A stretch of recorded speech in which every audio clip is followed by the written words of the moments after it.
Welcome everyone to Legion Gaming. I'm your host, Donnie, and as always, I'm joined by my co-host, Deucey. Hello, everyone.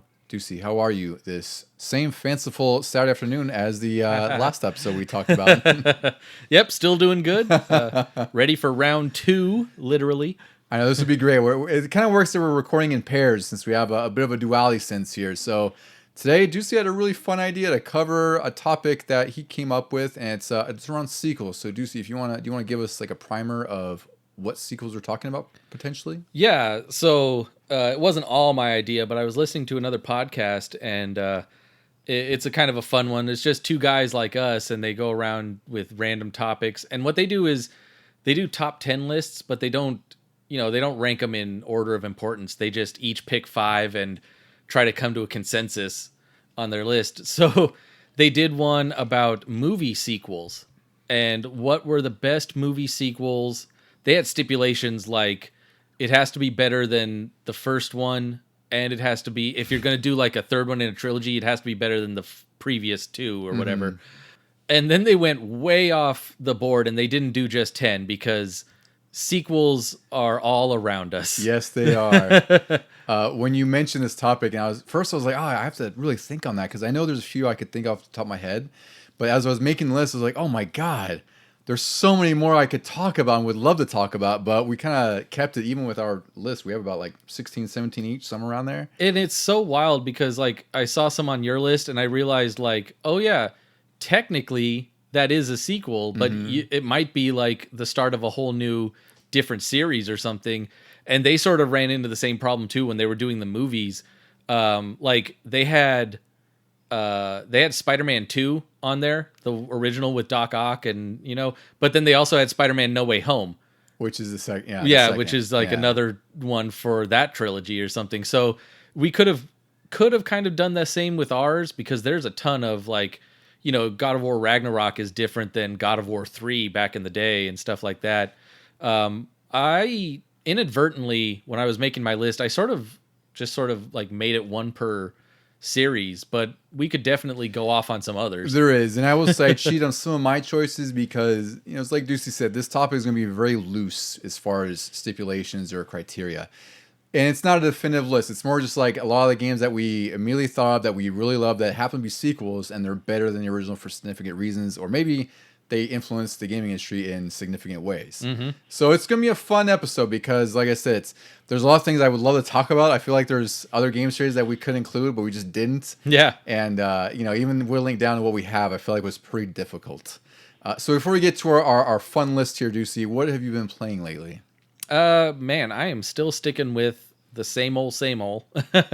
I did play a little more of Balatro. Is that what I always call Balatro? Balatro, something like that. Yeah. It was funny though, like, the last time I talked about it when I think Mike was here and I said I'd gotten through 9 rounds and this was my first playthrough, 9 rounds, and then I started it up again just the other day. Immediately lost in the 10th round. I was you. Oh, okay, that's how that works. Yeah.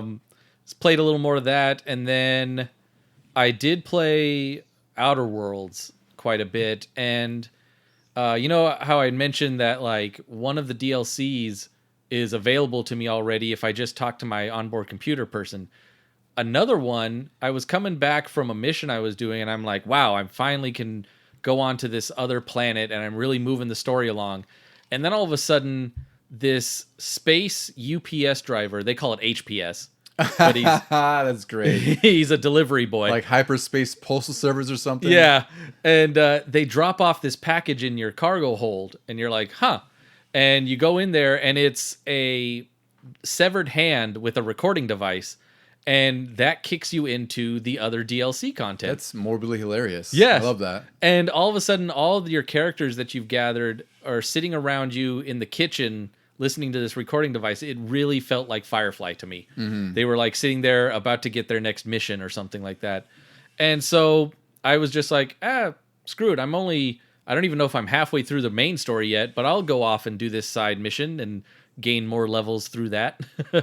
Yeah, I'm curious how far you are into it because I know you've been putting a ton of time into it. And I know it's one of those games like Fallout and Skyrim where it's like you do the same thing I do, where you really want to get through the main story, but you just end up getting distracted by so many side stories or side quests.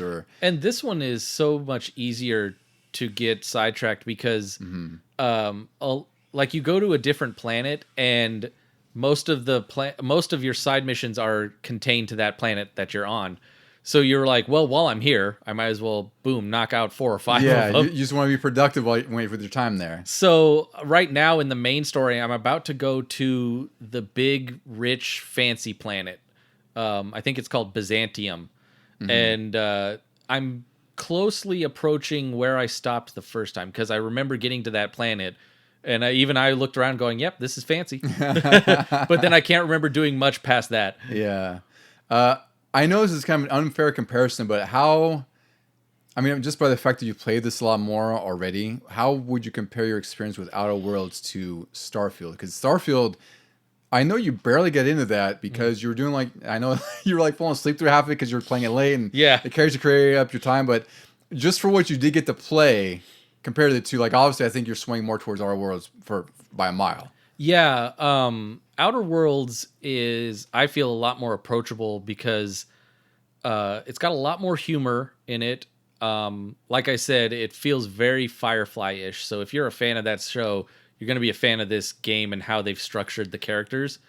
But I wish it kind of had the map and exploration of Starfield / No Man's Sky. Yeah. I wish the space was bigger so that you could do more in it with the characters that you have.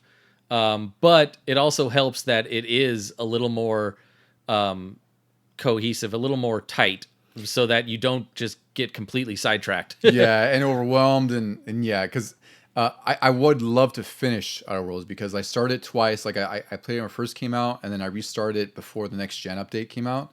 But it's funny you mentioned Firefly because that's what I thought about when I played that too. It just had that vibe to it.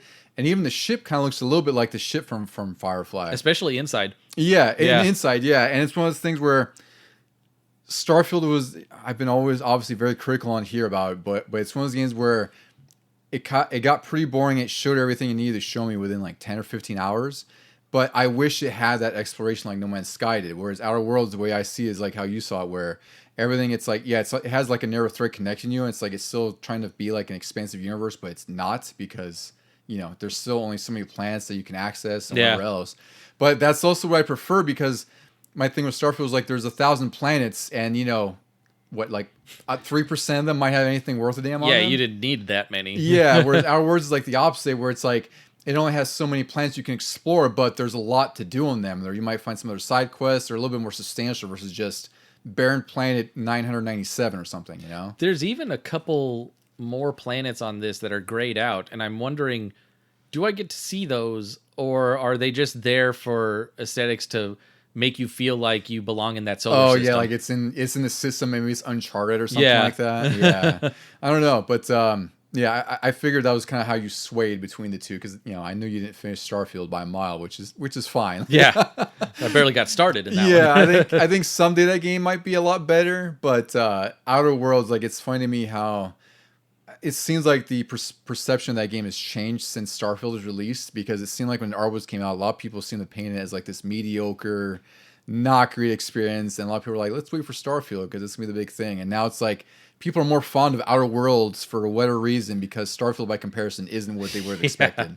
It's so weird to me that people didn't like it as much because it's by Obsidian, and people love New Vegas because it wasn't just Bethesda, it was Obsidian's Fallout. And then all of a sudden they turned their nose up at Outer Worlds. Yeah. But now they're like, oh, never mind. We much prefer this. Yeah, it's weird. And I'd seen, and I don't know the details of it, but it's something about how, I guess some people felt like the writing or the story and everything else just wasn't up to Obsidian's level. Oh, no. I think it's great for what it is. It's yeah, and it's pulpy sci-fi action and comedy. And that's what I understand. It's I don't know what, sometimes it's hard to know what people mean by that, because it's also what's missing from this game that you didn't expect from Obsidian, because it seems like everything else, their games are known with the cult sort of fans who really love their stuff, but then everyone else is yeah, these are great games, but they're not overly critical about something like Outer Worlds. And I know New Vegas has some great writing and a great story to it, but I also feel like that's darker than Fallout 3 and 4. It is. I think so. So Outer Worlds is definitely, it shouldn't be dark at all. Like, Well, I think it's great that it's like a 50s, sci-fi, like Lost in Space kind of gimmick where everything's kind of it's kind of tongue in cheek but not. Yeah. I really got to get back into that game someday. Yeah. I mean, right off the bat in that game, your escape pod lands on the planet and you crush the guy that you were there to meet. And now you have to assume his identity. That really should set the tone for you for the whole thing. Exactly. Yeah. Let's see what I've been playing. I've been playing a couple of games. So the first one I'll talk about is X Defiance. I was telling you about this earlier. Mm-hmm. This is a new multiplayer shooter. It's free to play by Ubisoft. And it's kind of like a hero shooter, like Overwatch, but with sort of Call of Duty multiplayer. So there's a bunch of different modes, or game types of shoots. Like one's escort, which is very much like Overwatch, where you and your team have to escort this. It looks like one of those robotic dog things through the map to get to the end to score and to win. But you have the other team, the opposing team, trying to keep you back, and they can make the robot retreat. But the cool game about this game is there's different factions, and all the levels in this game are also tailored around Ubisoft properties. So like there's a faction for the Division. All the characters are from the Division, and their abilities reflect something in the Division. Like I think there's one guy who throws out like the fire drone, where it's like you call the drone out and there's like a trail of fire. Yeah. Or like there's there's Far Cry. There's characters from Far Cry. There's characters from Watch Dogs. And I forgot the other one. I think maybe Rainbow Six. No, Splinter Cell was the other. Oh yeah.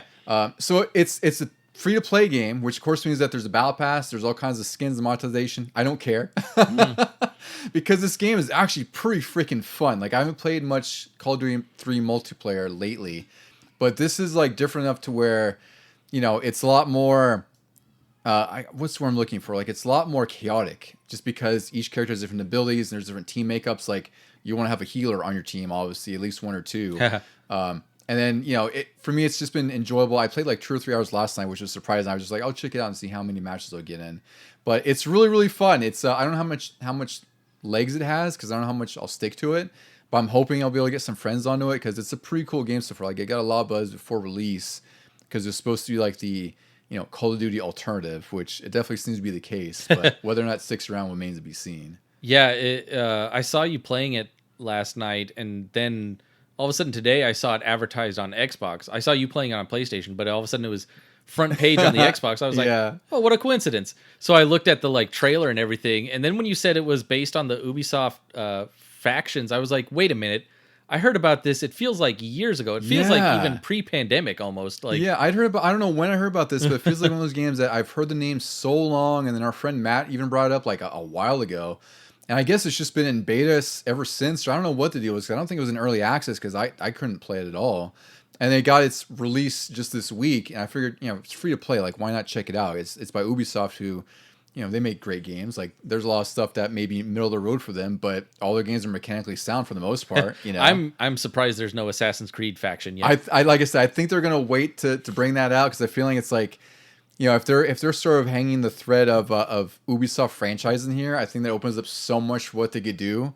So it'll probably go hand in hand with the next Assassin's Creed. Oh, you're right. Japanese Assassin's Creed Shadows. Yeah. That's out in November. So you're right. That would be a perfectly timed thing, which I'm really excited for that game. Me and samurai and like Japanese lore. Oh my god, Assassin's Creed in Japan. That's it. I'm there day one. It should have been a natural thing that happened a long time ago. Like we've always talked about that, because you and I have always been fond of Tenchu, and how there hasn't been like a new Tenchu game in decades, and nothing's really come close to it. And Assassin's Creed could be the closest to get to Tenchu.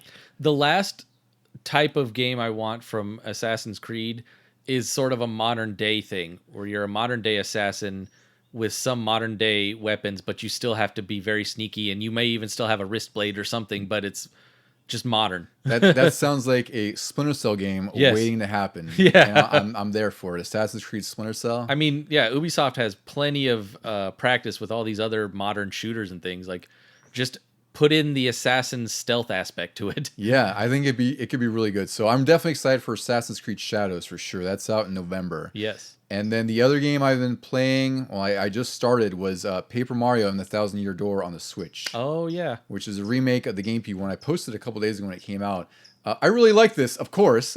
I never realized it was a remake. I thought it was just like a remastered Like an port. upgraded port. Yeah. Yeah, no, it's a full remake and it looks really, really good. Like all the graphics, they already looked great before because it's supposed to be like a storybook presentation, like 2D, Yep. but like 2.5D in a Yeah, way. those things don't age badly at all. They're so good, yeah. So it looks great on GameCube already, which that game was 20 years ago, which is amazing. Yeah. But this one, like everything has like this, has a little bit of a glossy sheen now, so it looks like a really high end like diorama or something, and like foil. yeah, or like lights reflecting off it, and it's crazy because like even there's like a faint sort of shadow of Mario and his friends, like they reflect off the ground, off the paper. Wow. So it looks gorgeous. It plays really well. Like I'm only a couple hours in, but it's actually really charming with its humor, and like I'm really excited to play this because I never beat it on GameCube or the Nintendo 64. And I got pretty far in Nintendo 64, but I never beat the GameCube one. I own the GameCube one, luckily, because that price has skyrocketed. Yeah, it's pricey now. But just like for the GameCube one, I've always wanted to play and finish the N64 one first, even though they're probably not really connected or anything. But I just wanted to really familiarize myself with the whole aspect of the game, the way you play it and everything, and then go in naturally to the next one. So hopefully I can do that since Paper Mario is on the N64 Switch Online, and then I can just get this one, the remake.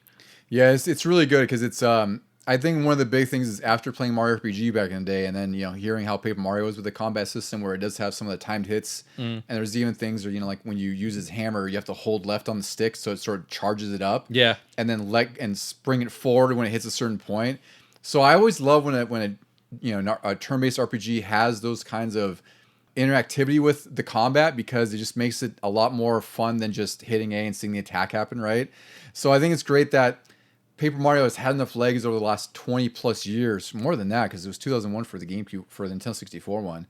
And they're coming full circle. I didn't expect this to come out or be remade because they did Origami King a couple years ago, 2 or 3 years ago. Oh, yeah.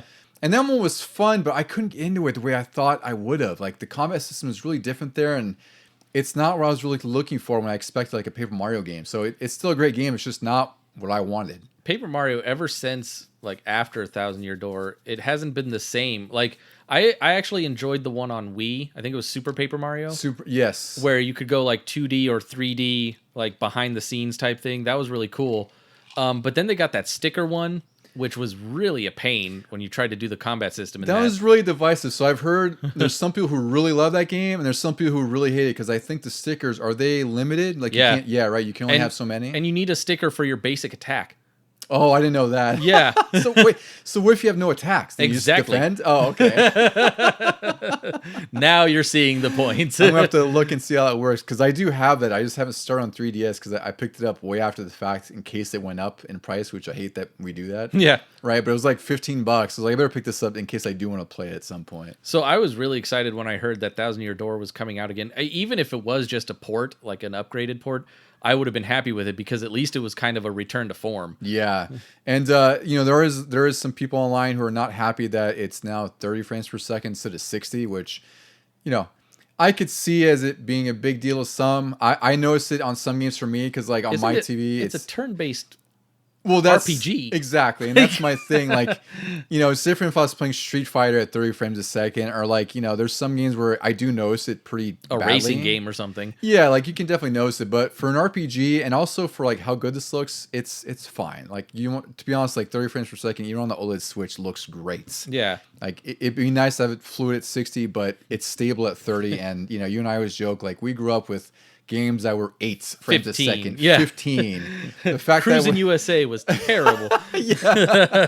It's a rude awakening when you revisit that after 25 years. Yeah. So yeah, to all those people that don't like it now, it's like, calm down, Neo. Just because you can see the Matrix. Like, it's cool. There's plenty of other 60 frame per second games out there. Yeah. But yeah, fantastic remake. I know you'll enjoy it whenever you get to it, and I definitely think that this was a long lengthy game. It's like 40 hours, so it's a pretty beefy adventure. I enjoyed in Paper Mario, and I'm sure they continue it in this one, like not only the timed hits and everything, but like the strategy behind some of the enemies where Mario can't do his jump attack on a Spiny because you couldn't in the Mario games and that sort of thing. So like, yeah, I like how you have to really kind of plan out, even if you only have 2 characters to play with, you have to plan out their attacks. That's true, and that does add a lot of variety because there's certain enemies like they're all made like finding rocks all around, so even your hammer won't break through them. Oh, yeah. So if you use like your power block items, so that means you have to buy some of those to have on hand. So you're right. It really does kind of change things up when, you can't hit a flying enemy with your hammer. You got to jump on them. And then you have all your different buddies who have different attacks. It's really cool. Like the gameplay loop is just freaking fantastic. So I'm definitely excited to dive into that one more. So I think that'll do it for what we've played. So let's get on to our main events, some of our favorite sequels.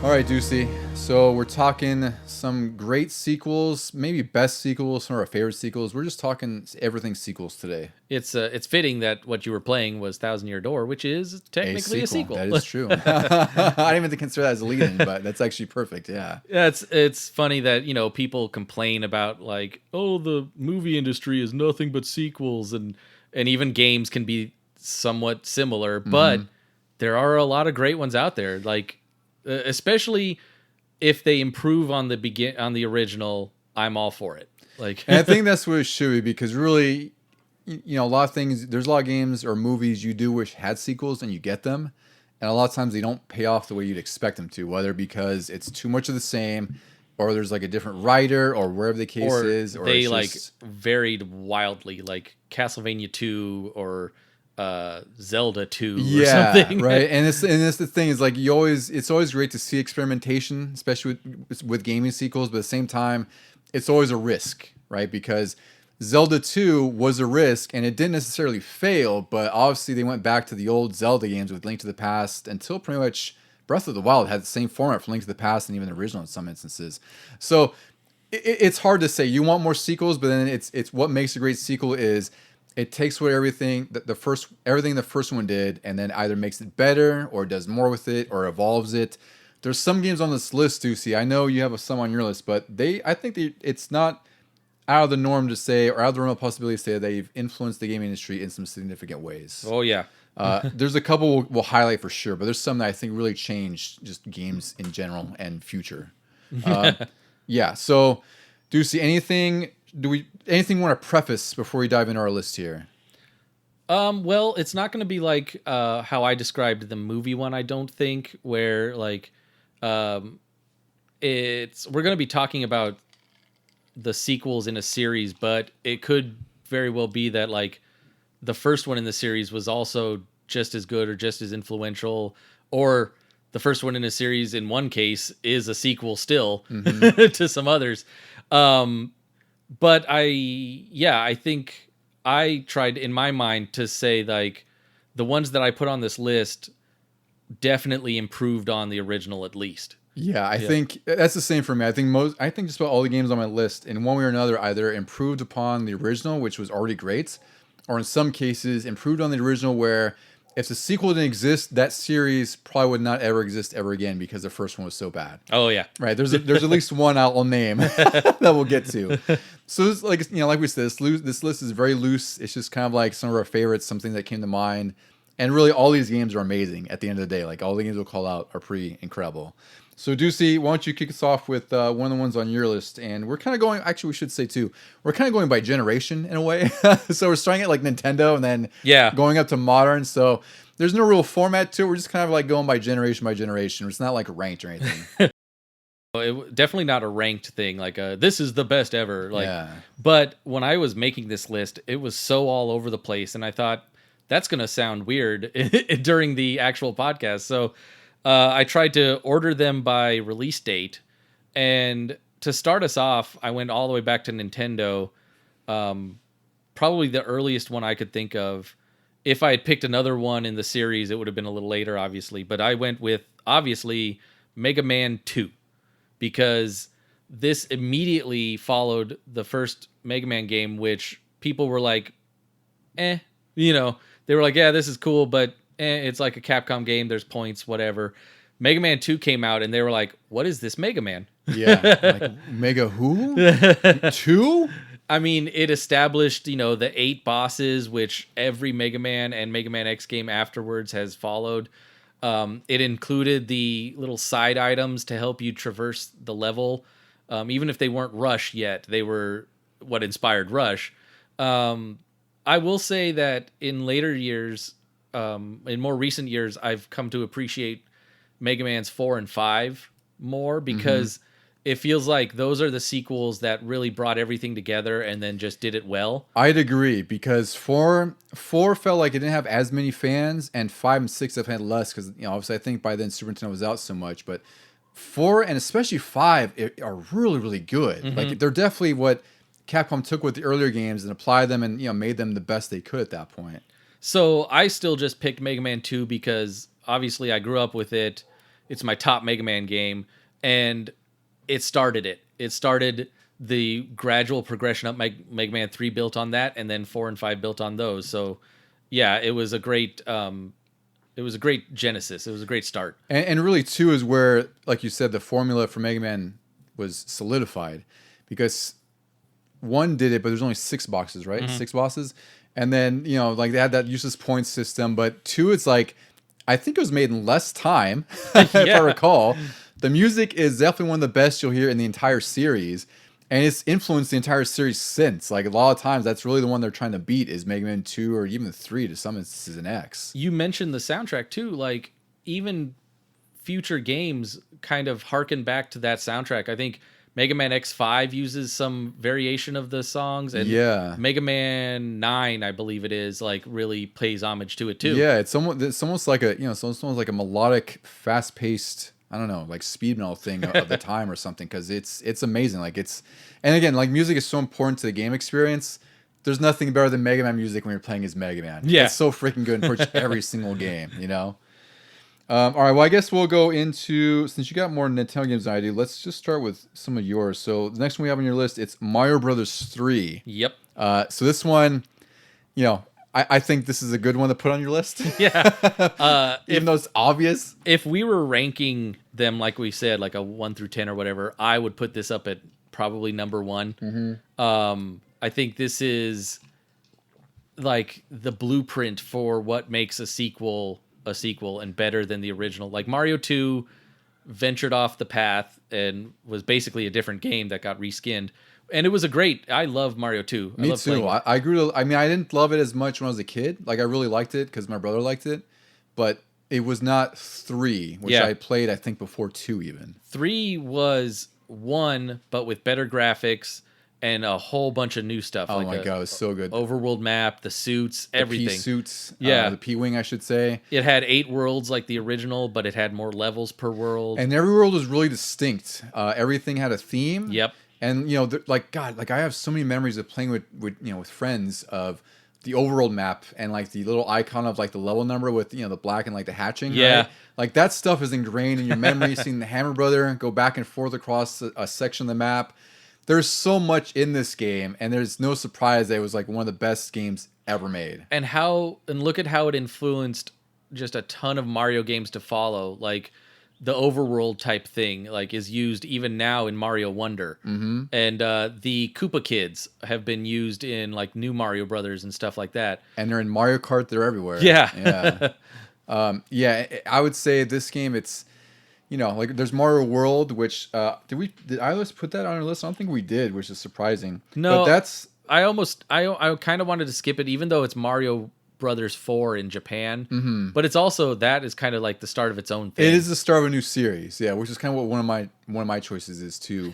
but Mario 3, like beyond that, like just kind of like the gravity of that game. Like we didn't see that game for 2 years after release in Japan, I think 2 or 3. 2, yeah. 2? They got it in 88. We got 90. Yeah. So the only hype we had as kids, and I didn't even see this because I was like 5 years old at the time, but we had the Wizard, which a lot of people joke as the Mario Brothers commercial because it's like an hour and a half. That was the only glimpse you could see back then. We didn't have the internet or anything. You had magazines maybe, but that was the first time you could see Mario Brothers 3 was in the Wizard.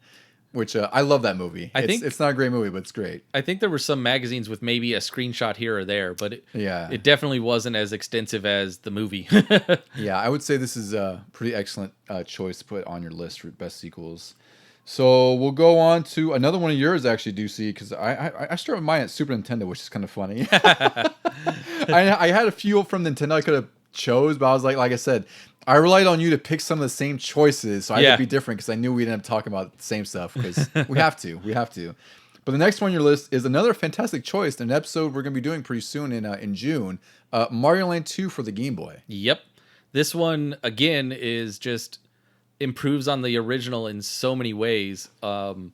It, like, all of a sudden, it felt like Mario on Game Boy. Like, Mario Land 1 very much looks like Mario Brothers 1, but shrunken down. Completely scaled down to where Mario's almost unrecognizable. Yeah, and just, it's all black and white. He doesn't have a fireball anymore. It's like a little bouncy ball. So when Mario Land 2 came out, you were like, okay, finally, this is Mario. It even has an overworld, like we just said about Mario 3.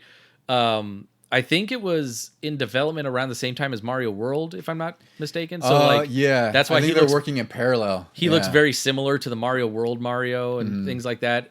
It introduces Wario, who became just a staple of the Mario gang. Like, he's in everything now. He even got his own series based on this. So, yeah, what more can I say? We're going to do a whole episode on this for a reason. Like, yeah, that's the whole other side. It's like, there's so much we could say about this game. And this is one of my, I didn't grow up with the Game Boy, unfortunately, because my dad got us, not unfortunately, like, we got a Game Gear, like, in a bad way. But my dad was all about the color screen, so we just didn't have a Game Boy for a long time. And this was the game I wanted for the longest time because you had it, Vito had it, some of our other friends had it. And for one thing that really struck me with this game back then, I still love, is the just the art style, because every world is pretty drastically different, and all the sprites look amazing. I always loved Mario with the bunny ears. That was like my big thing. Oh, yeah. It's also on the cover. But yeah, this game, when you compare it to even Mario Land 1, it's pretty drastically different, just in aesthetic alone. But Mario Land 1, it's like such a basic game. You can finish in like 15 minutes. And this is, I finally feel like this is when Nintendo finally was like, all right, we got to make like a game tailored for the Game Boy. It's its own adventure. It has to be its own thing on its own two legs. And I wish they would do more of these games, because they didn't do one until 3D Land, I think, right? Yeah. In fact, this one was so big that it needed its own like save system and save file. Yeah, it had a battery backup save, I think, right? Yeah. So, yeah, we're going to cover this in June, probably the last week of June, I think it is. So look for that episode, because that'll be really fun. This is definitely one of our favorite games, really, of all time. Definitely one of our favorite Game Boy games. Yeah. Moving on to the Super Nintendo era, I'll start with mine, and we'll go with Street Fighter 2, Ducey. Of course. Yeah. I mean, yeah. There's a reason I didn't even think of any Street Fighters on my list. Yeah. So Street Fighter 2 is like the holy shit of the Super Nintendo for me. So I remember first seeing the game without knowing what it was at a video store. Like, it was our, Video Express, I think is what it was, where I saw it. But I only saw Blanca and Chun-Li. I didn't know who they were at the time. I just saw big old Sandy. I don't even know if I had a Super Nintendo at the time. But that's all I knew of it then. And then when I got my Super Nintendo, one of my best friends, Alex, he would always borrow games from his friends to to bring over, because he didn't have consoles. And he brought over Street Fighter 2. And this was the first fighting game I remember playing. And I was instantly in love with it, just because of the fireballs, like the sounds, like the fights, the Shoryuken, everything about this game looked amazing. Now, knowing it was Street Fighter 2, I was like, well, what happened to Street Fighter 1? Like, where was this? And I never saw it in the arcades. It was only released here in the US for, I think, the Turbo Duo, which is like the TurboGrafx 16 CD system, something like that. And we really wouldn't see a US version of that for like years. And if you had played the first game, like, it's actually, this is the example I'm saying where this is kind of miraculous that this even exists, because the first game should have never spawned the sequel. It's so bad.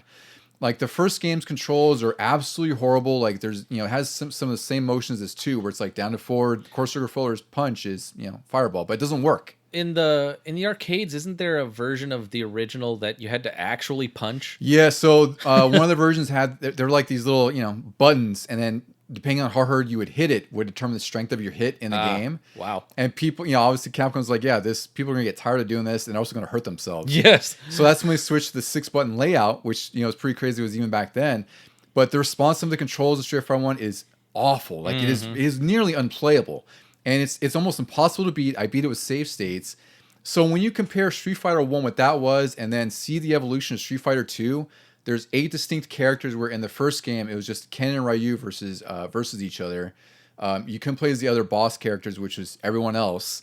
I was so surprised when I finally went back and played that one because it was on like the anniversary collection. And there were the boss characters in there were in later games. They were, yeah. So Adon is in later game. He started in Alpha. And Birdie. Sagat's there. Birdie was in the Alpha series. Who else was in there? Sagat was like the final boss. He was the final boss. Yeah. And there's Retsu. He's in Street Fighter 6 as like an NPC.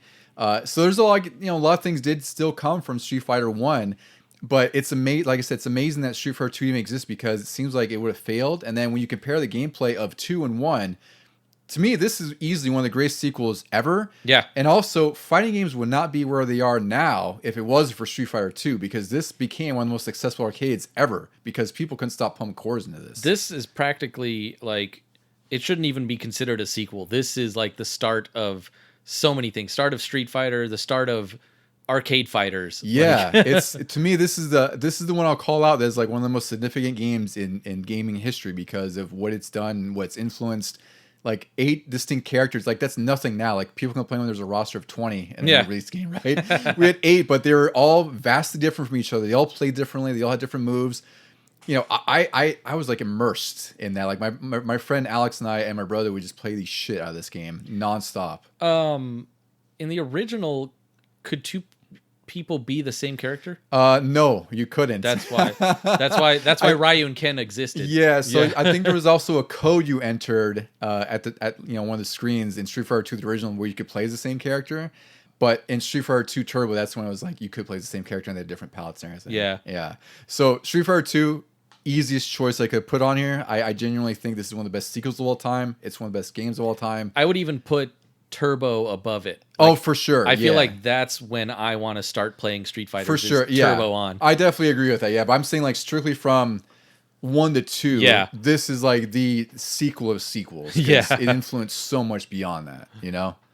Okay, Deucey. So the next one, we'll have you kick this one off. You want to go with your what we got? My Super Nintendo. Yeah, your Super Nintendo. My start of my Super Nintendo era. Start of the next generation. Yeah. And it's funny how I was still thinking of Nintendo games, and I almost put one of the sequels of this series on there. And then I went, no, wait, 3 was better. No, wait, 4 was definitely better. 4 is the pinnacle for me. I am talking about Ninja Turtles 4, Turtles in Time. Yes. Because, I mean, this was, for me, like, the essential arcade beat-em-up.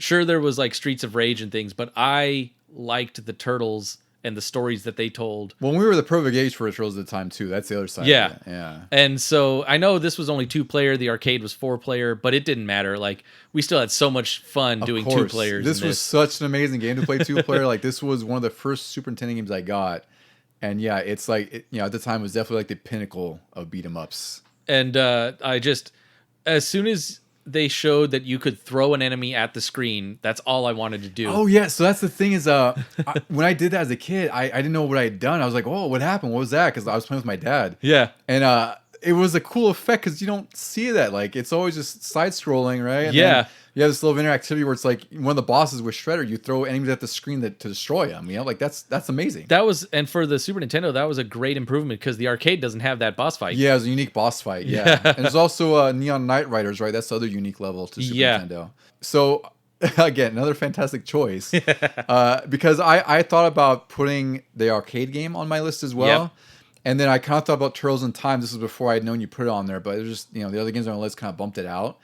But I'd agree. Like Turtles in Time to me is the better game, even though 2 is significant for its own reason, like the arcade game is, because for one, it's a pretty damn good NES beat 'em up, and it's a great arcade game.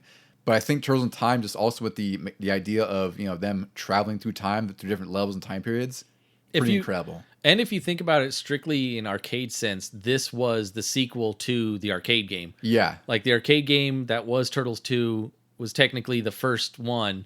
So yeah, we won't even count that. We'll say Turtles in Time definitely improved on everything the arcade game already did. It did. Of the 4, like there's also Hyperstone Heist, right? And I like that, but this is definitely better. Like of the beat 'em ups of the early age of Ninja Turtles, Turtles in Time's the best by far. And then naturally we have Shredder's Revenge now, that's a whole different game. The end all be all. Yeah, I love that one. Yeah. All right, the next one on our list is one I put on here. It's Mega Man X, which we talk about a lot on this podcast.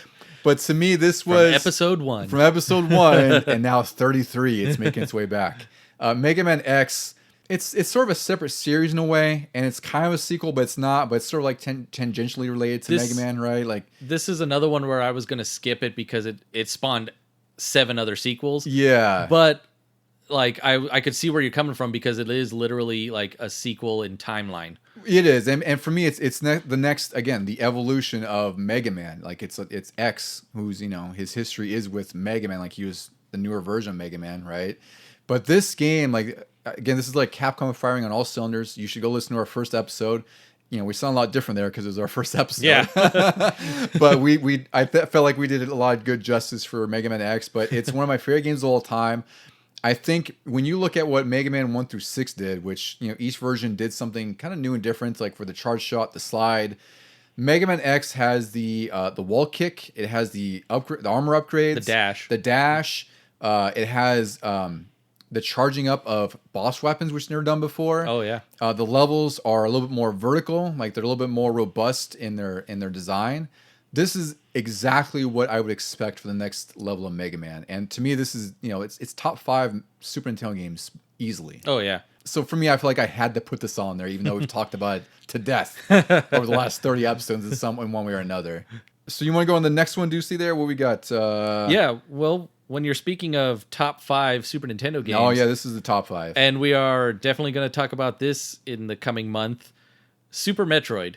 Yes. Which right on the title screen, it actually says Nintendo presents Metroid 3. Yeah. Which when I was little and I first started it and I never played the others, I didn't even pay attention to that. I was like, oh yeah, Metroid 3. Okay, whatever. And then I realized, oh no, wait, this is a continuation. The story is still going. You even revisit some of the parts of the original game in the first level of Super Metroid, when you're in Criteria. And yeah, I mean, I've talked about it before on lists and things that it's just my favorite game of all time. And I'd say it really brought together what 1 and 2 already did and then set the groundwork for what every Metroid following was going to be. Yeah, this was an easy choice. I knew you were going to put it on here, which is why I put another one from this series on my list because I knew we'd talk about this one. I'm really excited for us to talk about this and dive into it even further in our episode in June, because this one it's a significant Super Nintendo game. It's a significant game for the genre of Metroid and eventually what would become Metroidvania, right, with Castlevania.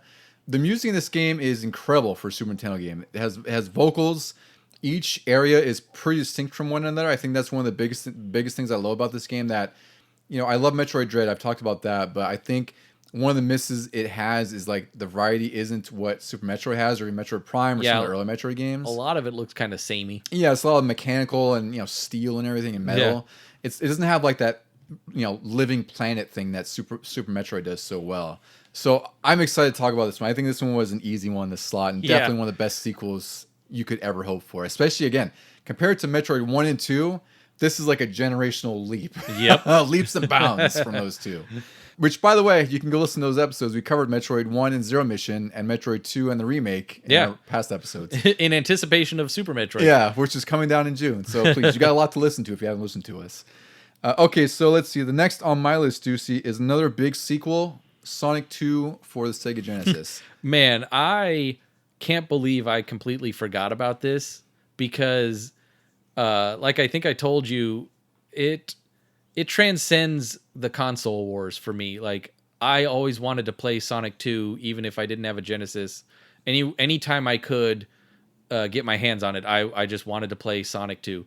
Yeah, this game is one of the most gorgeous Genesis games in existence, and it's one of the earlier ones because it's like 92-ish, somewhere around there, 91, 92. Yeah. So I got the Genesis long before that because I got it with Sonic, of course. And then when I saw Sonic 2 was out, I was like, oh, this looks amazing because now it's 2 players. One person can play as Tails, which was great for my brother or sister. Yeah. The music in here is some of the best you'll hear on the Genesis. Mm-hmm. One of the biggest additions to the game that also changed the series was the spin dash, because one of the big problems in Sonic 1, which wasn't something you really encountered until you played and got deep into it, was like sometimes it's hard to gain speed to go up a hill or whatever else or through a spiral thing because just don't have enough ground. So yeah, the spin dash is like, well, I'll make my own speed. Like just hold down and tap A or whatever or jump button. Now that I think about it, the Tiny Toons game we talked about last episode could have used some sort of spin up. It really did. Speed up thing. Yeah, that has no excuse. That was after Sonic 2, so they could have ripped it off. But to me, this is one of the quintessential sequels. It did so much for the series. It's still widely known as one of the best sequels of all time, one of the most successful.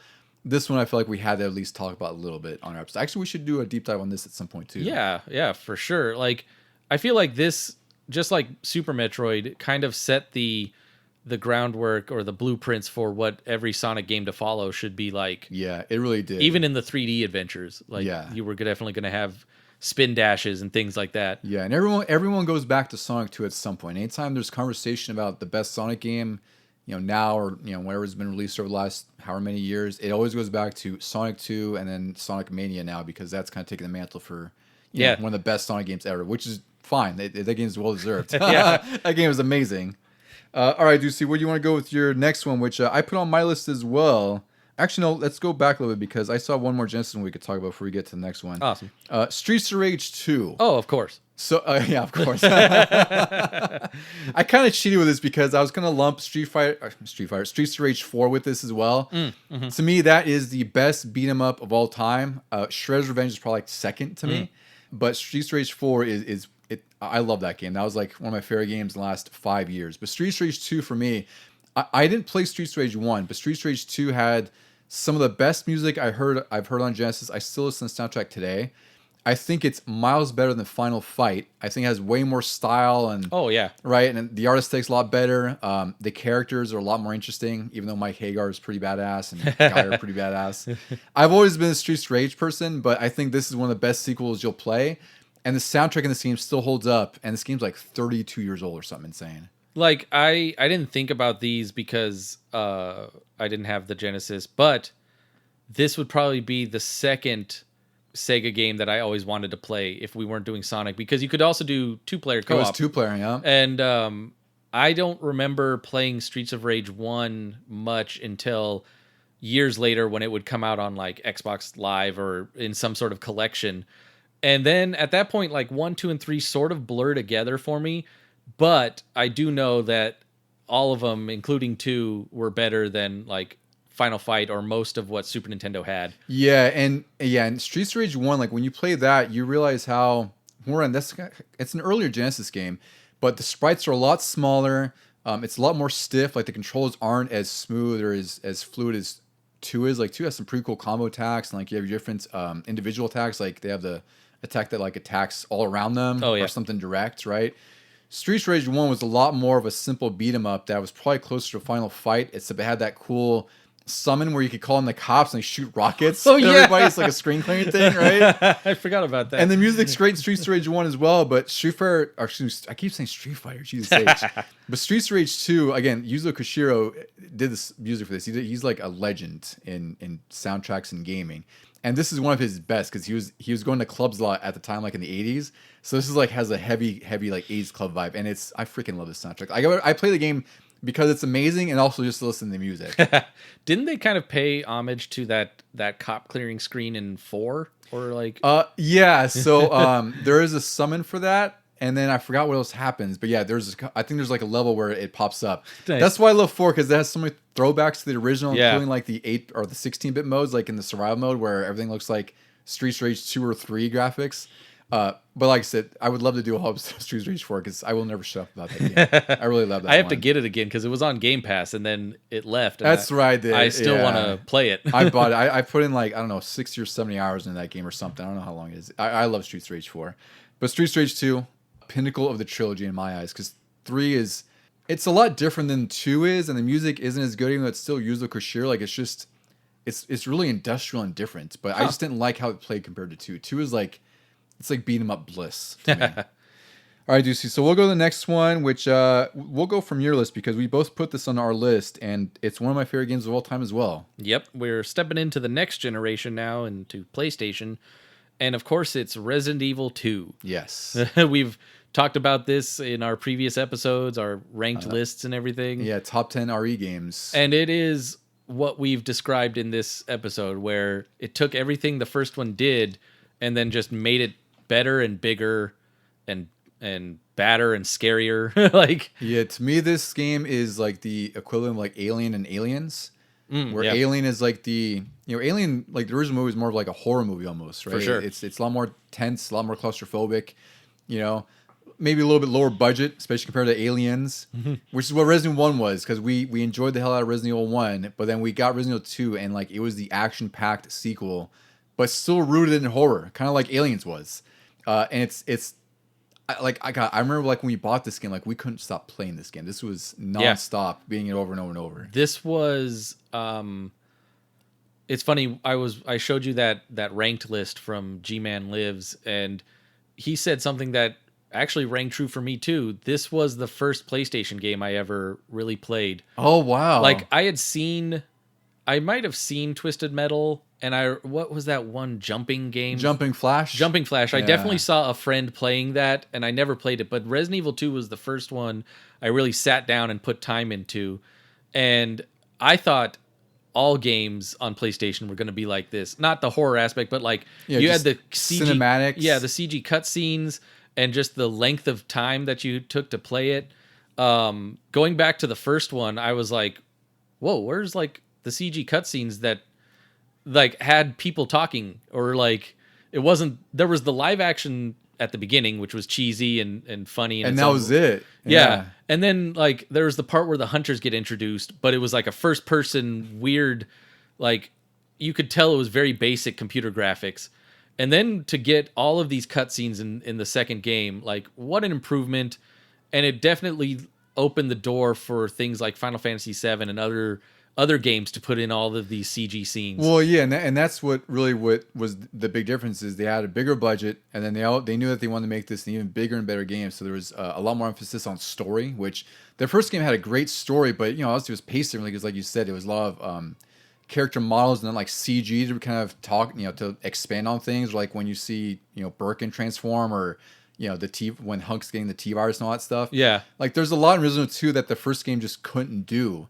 And on top of that, they advanced the game even further by adding the zapping system, which was incredible when I discovered what that was. Because I didn't know what it was when I beat the game. Like, when you beat Scenario A as Leon, you unlock Scenario B as Claire, which she has a couple of areas where they intersect as far as the story, but it's sort of her perspective and her story while everything that Leon's doing is happening. I loved that so much. It's amazing. I wished more games did it. It's really crazy. Like, they don't do it as frequently as they did. They did this in 1998. Yeah. Resident Evil 2, I put this on my list as well, like just because of the significance of how much we played it, how much my brother and I loved it.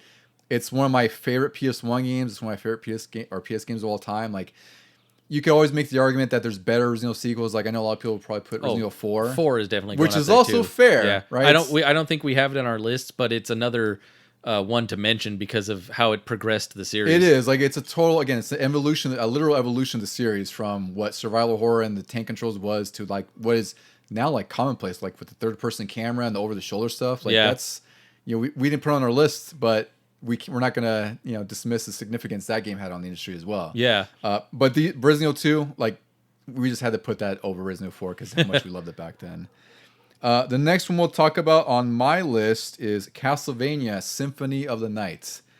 So you want to talk like top 5 games of all time, Ducey? This is one of our top 5 games of all time. It's so funny that like even if it doesn't have a number next to it, like every Castlevania that's come out on any system is somehow tied together on some sort of timeline. Exactly. Whether it's like in the 1400s or the 800s, there's some sort of Belmont, some sort of Dracula menace, terrorizing the world, and someone has to destroy him. Yep. So this one was released in '97. It was the only one, or no, it was the first one on PS1 because they came out with a couple others. They came out with Castlevania Chronicles, which was like a reimagining of one of them, where it was. Oh. But Symphony of the Night was the first game in a while. Like we had Castlevania 4 previous to this, Castlevania Bloodlines, which were more traditional Castlevania games where you're progressing through, the Transylvania basically, and you're out to kill Dracula. And even Bloodlines was a basic side scroller, wasn't it? Yeah, exactly. Yeah. Like you might have a different path where you might have an alternate pathway that leads to a different level. Oh yeah, that was it way back in the first one. Yeah, that was just something they've had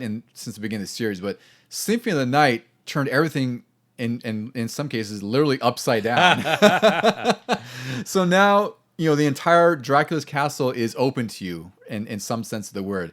This in itself is influenced by Metroid, which is how Metroidvanias were coined, and that whole genre became its own thing. Like, there's so many Metroidvanias now because of Super Metroid, and especially Castlevania Symphony of the Night, where you play as a character. There's an RPG system where you might have different gear or different stat altering, leveling up, or different abilities or transformations. And then you get stuck to a certain point. It's like, well, okay, we'll come back later because you need a certain ability to get through there, where you need to turn to mist or turn into a bats, right? And it's a huge It's a huge game. The bosses and graphics look freaking amazing on here. Like, this is, at this time it's kind of going against the grain of using sprites versus 3D models on PS1 because 3D was a big thing. Oh yeah, right. So this was already kind of, I don't know if it was well received, but I don't think many people looked at it as well as they would have because it wasn't 3D. Which, if that makes sense. Thank goodness, because they tried the 3D with Nintendo 64. It didn't work that well. Yeah, no, let's stick. Castlevania should stick to the 2D roots. yeah. So Symphony of the Night, I had to put this on my list because it's one of my favorite PS1 games and my favorite games of all time. But also, this would influence the series for pretty much the rest of time because they've all been Metroidvanias in one sense of the word or another. For whether they're the DS ones, the Game Boy Advance ones, the later 3D ones would be sort of Metroidvania like Curse of Darkness. And, they did Lords of Shadow, which was more of like a God of War clone, which is interesting. Like, they kind of took some of that, which I do enjoy that game. But as far as Metroidvanias go, Metroidvanias kind of really exist today because of Symphony of the Night. Like, if there's Super Metroid that built up the Metroidvania series, Symphony of the Night was the next evolution of it. Yeah. All right, so the next one on our list, Ducey, this one is yours. This is a pretty good one, I think. Nintendo 64. Yeah, same era, Nintendo 64, PlayStation 1 times. And I almost forgot about it, but man, this is one of my favorite N64 games. We got so much playtime out of it. We played the hell out of this. It's Rush to, I think, isn't there like a subtitle to it? Yeah, it's Extreme Racing. Rush Through America, Rush America. Rush USA or something like that. Something like that, yeah. But so everybody might know about San Francisco Rush in the arcades, mostly because you raced on like Alcatraz and you could, sit in the little car area, and it had just all these San Francisco landmarks. And they took that formula and said, let's open it up to all of the USA. And a lot of the places might seem a little samey. There's a lot of like 90-degree turns and and things like that. Oh yeah, it's still arcadey. Yeah, and it is rough. I remember we played it recently, at least within the last year or so. Mm-hmm. But like we were always in like third and fourth. We were better than the last guys, and we couldn't reach the top guys. I don't remember how we were so good as kids because it definitely didn't feel this difficult back then. And but I did love what it introduced to the arcade racing format, which was like the physics of the cars. If you jumped off a hill, you better pray that your car doesn't start to spin and flip. Yeah. Oh my god. And but it was funny when it started to do that, and you landed at a funny angle, and you just started rolling, and you could explode. It almost became more fun to see what disaster we could cause when we crashed, which also would lead to the stunt mode. Yeah. You could also have the permadeath, where like if you exploded on a race, oh well, move on to the next race. You don't get really points for that, but you get a DNF. Yeah, I think it is, right? You just continue on, and you hurt your chances. There was also just this weird, like, urge to explore. Like we would go there's a lot of shortcuts in this game. Yeah, that's really what the big key was for us. There were shortcuts, and then there were like collectibles, like keys and Mountain Dew cans. Yeah, because you can unlock a dragster, and I forgot the other vehicles, but that was the one thing. I vividly remember us. I don't know if there was a no timer code or what, but I remember like we would kind of divvy up the courses. Yeah. Like, hey, go explore here, find the cans. And we'd have a Nintendo Power to show us where some of them were and some of the keys, to just find them. And we would just like ramp off of things and say, oh, there's a key in midair. We're like, how do we get that? Like, it's a mile in the air. Yeah, I've never had like so much fun just like driving around. It's weird how modern racing games, a lot of them are open world.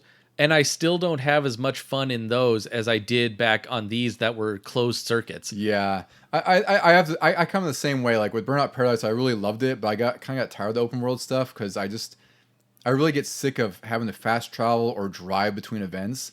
I'm very much of like Rush 2 where it's like just throw me the event. I just need to race or explore, whatever the case is.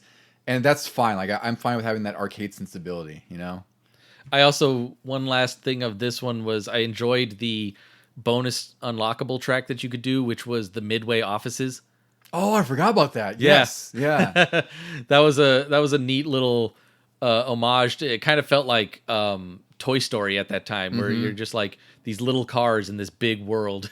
Was this one 4-player? Do you remember? Or was it only 2? No, I think it was only 2. Okay, that's what I thought. Because I know we did 4-player in Rush 2049, but I couldn't remember if Rush 2 was. Because we did stunt mode quite a bit back then, right? But it was also like... You didn't have wings in that one. You couldn't control it. It was really hard. Like you would just zoom at certain obstacles and hope for the best. Like, oh, what awkward angle could I take this to spin 175 times? Yeah. It had a really ugly scoring system too. It was just based on like flips or something like that. And landing. You had to land on all 4 wheels. But I remember we played the hell out of that mode too. So this is an excellent sequel. I was surprised that I mean, I know why you put this on here over 2049 because we just played this more. But I think I would have put 2049 over it just because of the wings and all the other things it did, and like the battle mode that we were talking about earlier, where we got more juice out of it than we expected. Like it was really fun. Yeah, like I said, that was, I think we did the battle mode more. That was sort of a hidden gem on the Dreamcast. It was, yeah, yeah. But as far as Rush 2 from Rush 1. It's definitely a giant step forward because, like you said, with San Francisco Rush, you're just exploring San Francisco, and then, you're confined to San Francisco. So it makes more sense that they open it to the USA, which was also a thing, I think, at that time, like Cruising USA and, traversing the US for the first time. So I think this was a fun one to put on your list for sure. And I put a Nintendo 64 game on my list. I feel like we had to put this on here because it just wouldn't be right. It's Mario 64, Super Mario 64. Okay. Which... This game really is the blueprint of 3D gaming, since this point. I think, unless you were there in 96, which is a weird thing to say, like you had to be there. But I think you really had to be there to understand like how incredible this game felt and looked back then. I remember playing this at Blockbuster all the time because they had the kiosks. There was 2 kiosks. Yeah. There was a Sega Saturn kiosk where I played Clockwork Knight all the time. But I was always glued to Super Mario 64 with just the tile screen alone where you're molding his face with the controller. Oh, God. There was nothing I wanted more than Mario 64 at the time. Like, I couldn't get enough information about it through Nintendo Power. I wanted to play it anywhere I saw it, like you said, at any kiosk anywhere. And then, ironically, once I got a Nintendo 64, I didn't even get it. Yeah. Well, it's funny because I had played so much of it at the kiosk that, I didn't get Mario 64 for a long time. I rented it a few times. I beat it. But I had played it so much at the kiosk that I knew where so much was just playing at the kiosk, which... How many games can you say that about that? You're just sitting there at a kiosk. You're restarting from scratch basically every single time. Maybe, for me, Sonic 2 back in the Genesis days. Well, you also consider, like, this is the first game on Nintendo 64 as a launch game. And you look at the previous Mario game, which is Yoshi's Island 2, which is an amazing game on its own. It's an incredible Mario game. Yeah, we could have put that on the list. We could have easily put that on our list. And then you look at what Mario 64 was as far as a sequel... And it's a literal generational leap, right? You're going from the 2D sprites of Super Nintendo to the first 3D world in a Nintendo 64 game, which really was uncharted waters at the time. There weren't many 3D games that were in existence. No, it set the standard, and then so many games after it couldn't even meet the standard. Exactly. And to have this be like the launch game for Nintendo 64, this is easily one of the best launch games ever in history. The control feels amazing. It's analog control, which I had never heard of until that point. Like even PC, unless you were at an arcade. Yeah, exactly. And even then, like we didn't, I never heard the word analog. I didn't know what that was. And then also, PC had been doing some 3D at the time, but it was still pretty primitive and definitely not as fluid as this was. It was like Doom 3D. Like but not like fully 3D worlds. Yeah. Like this was the first instance that I recall where you have each level is like its own giant world. Like it's a 3D version of a 2D Mario world.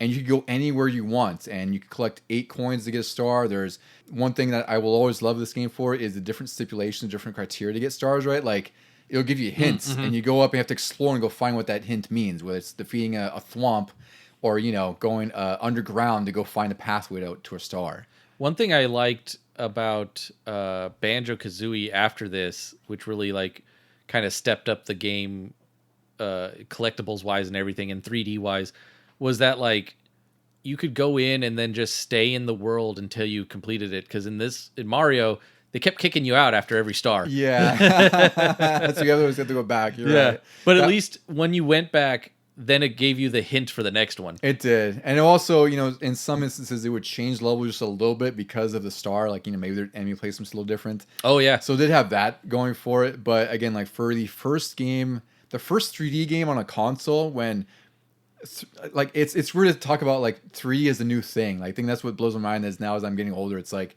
we have so much now as far as game, but when you talk about like 3D and what that was back then, and you see this game, which still is very playable. Like, you might argue some of the things haven't aged well, like some of the camera and everything, but it plays just as well as it did 29 years ago. I mean, they're still breaking the speed records, like recently and everything, and it's just fun to watch races of like how fast can you get every 120 stars. Yeah. So again, like I had to put this on the list because it's one of the most influential games of all time. It's one of the most mind-blowing games of all time. Like, I have such fond memories of playing this, but to me, this is like, you could argue there's so many Mario games that have significance for one reason or another, but this to me is like the most significant just for the fact that it's the first 3D game that did what it did. Mm-hmm. So the next one, Ducey, we'll go with one of mine because we're moving to PS2 with yours a little bit. So I'll mention another landmark game here, Ocarina of Time. Oh, okay. Zelda Ocarina of Time. 1998's Zelda Ocarina of Time, which 1998, pretty incredible year for video games, right, Ducey? There's we had Ocarina of Time, there's StarCraft, Half-Life, Metal Gear Solid, which we'll talk about. I think Resident Evil 2? Resident Evil 2, yeah, that was January 98. Yep. Ocarina of Time, I have to admit, like I wasn't fully hyped on it when I was a kid, like when it came out. It wasn't until I rented it at the video store I was like, holy crap, I need to buy this.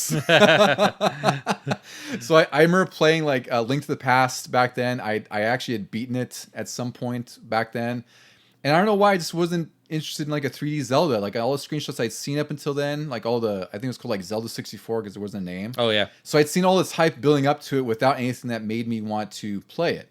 But once I played it, I was like, again, it's sort of like having that landmark 3D moment with Super Mario 64 where it's a 3D Zelda game. The world feels massive, which I play now, it's super small. But Hyrule felt like this, expansive world that you could explore and go and do whatever you wanted to.